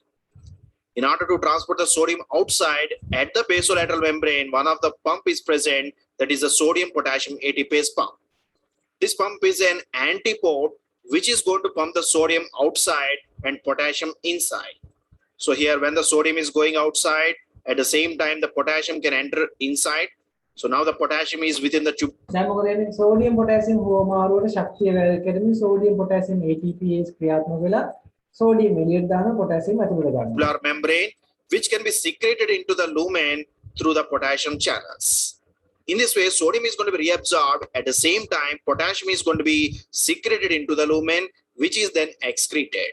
දැන් මෙතෙන්දි වෙන්නේ sodium ඇතුළට ගන්නකොට potassium මේ හරහා එළියට යනවා. අපේ lumen එකට යනවා renal tubular lumen එකට. ඒකෙන් potassium loss වීමක් තමයි වෙන්නේ. potassium මූත්‍රා හරහා එළියට Now යනවා. here one of the hormone is the aldosterone, which is going to increase the reabsorption of the sodium. This aldosterone is going to be acting on the mineralocorticoid receptors which are present within the cytoplasm. These mineralocorticoid receptors are the nuclear receptors. So when this aldosterone binds to these mineralocorticoid receptors, because they are nuclear receptors, they will undergo the gene transcription and protein synthesis. And one of the protein they are going to form is the ion channels. So they can promote the expression of the renal tubular sodium channels, from which the sodium can be reabsorbed. Because of the expression of the so many sodium channels, now the sodium can enter through these sodium channels into the renal tubular membrane, and it can be reabsorbed for the exchange of the potassium. In this way, sodium is going to be reabsorbed and potassium is secreted into the lumen, and aldosterone can promote the sodium reabsorption. At the same time, it can increase the potassium excretion. right. aldosterone වලින් කරන්නේ මොකද්ද? plasma සෛලය ඇතුලේ තියෙන aldosterone වල සංවේදී receptor එකත් එක්ක බැඳිච්ච ගමන් sodium reabsorption වෙලා potassium එළියට දානවා. ඔක තමයි aldosterone ක්‍රියාව වැඩි කරනවා. promote කිරීමක් තමයි එකකින් කරන්නේ. And since it is going to affect the levels of the minerals, so this activity, what we call the mineralocorticoid activity. Now let us see the structure of the aldosterone. This is the structure of the aldosterone. And here you can see again the structural features of this aldosterone. This is just like the group of the aldosterone, just like it. And right. 18th position is the and here this in the first one is the 9-alpha flow. A fluorine group is going to be introduced at the 9th position, which is attached by alpha configuration. There is an increase in the glucocorticoid activity as well as an increase in the mineralocorticoid activity. But here the mineralocorticoid activity is more increased compared to the glucocorticoid activity. So based on that, we have one of the drug which is having the mineralocorticoid activity, that is the fludrocortisone. Fludrocortisone is a derivative of the cortisone with a fluorine group at the 9th position. And here you can observe the fluorine group. So this is attached by alpha configuration. So that's why Instead of the aldosterone, we can use a fludrocortisone, which can be used in the treatment of Addison's disease. But what is Addison's disease? The primary Addison's disease is because of the adrenal insufficiency.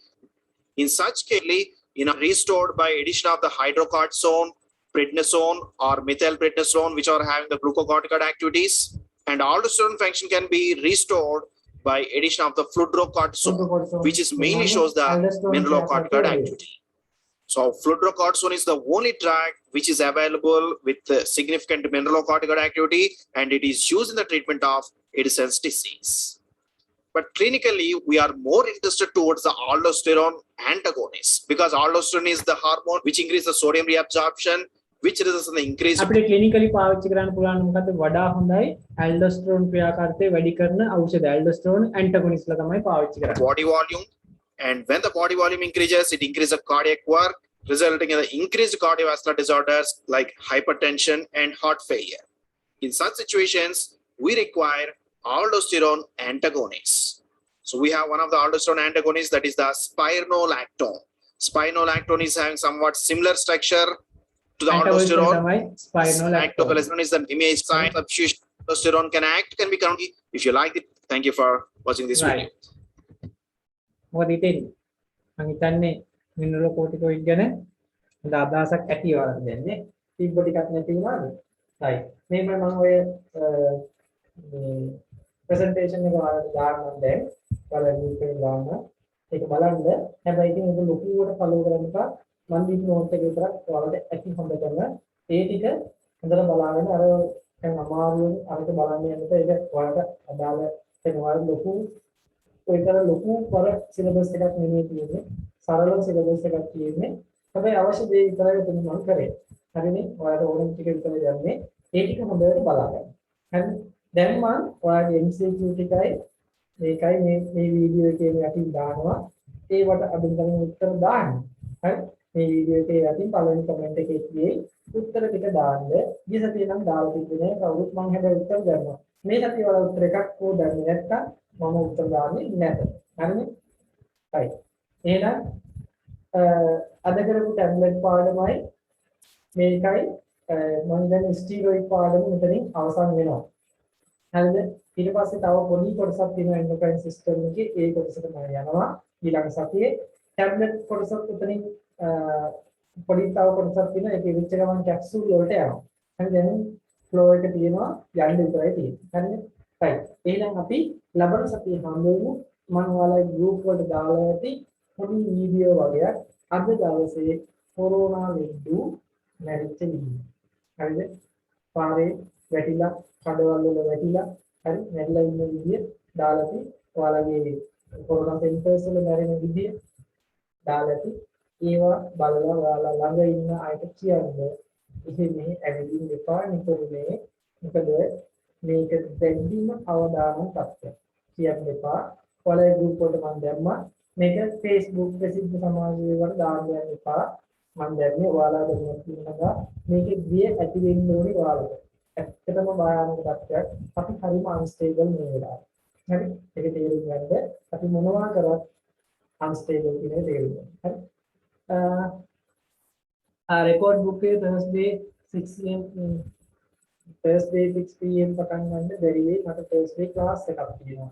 හරි ඉතින්ද මට කරන්නේ Tuesday තමයි පටන් ගන්නේ 5 to 6 PM. හරි ඒ time එක තමයි බැරි පැත්තට මම රෙකෝඩින් එක දෙන්නම්. හරිද? හරි. එහෙනම් අපි අදට නවත්වමු. හරි. ආයිබෝන්. Thank you, sir.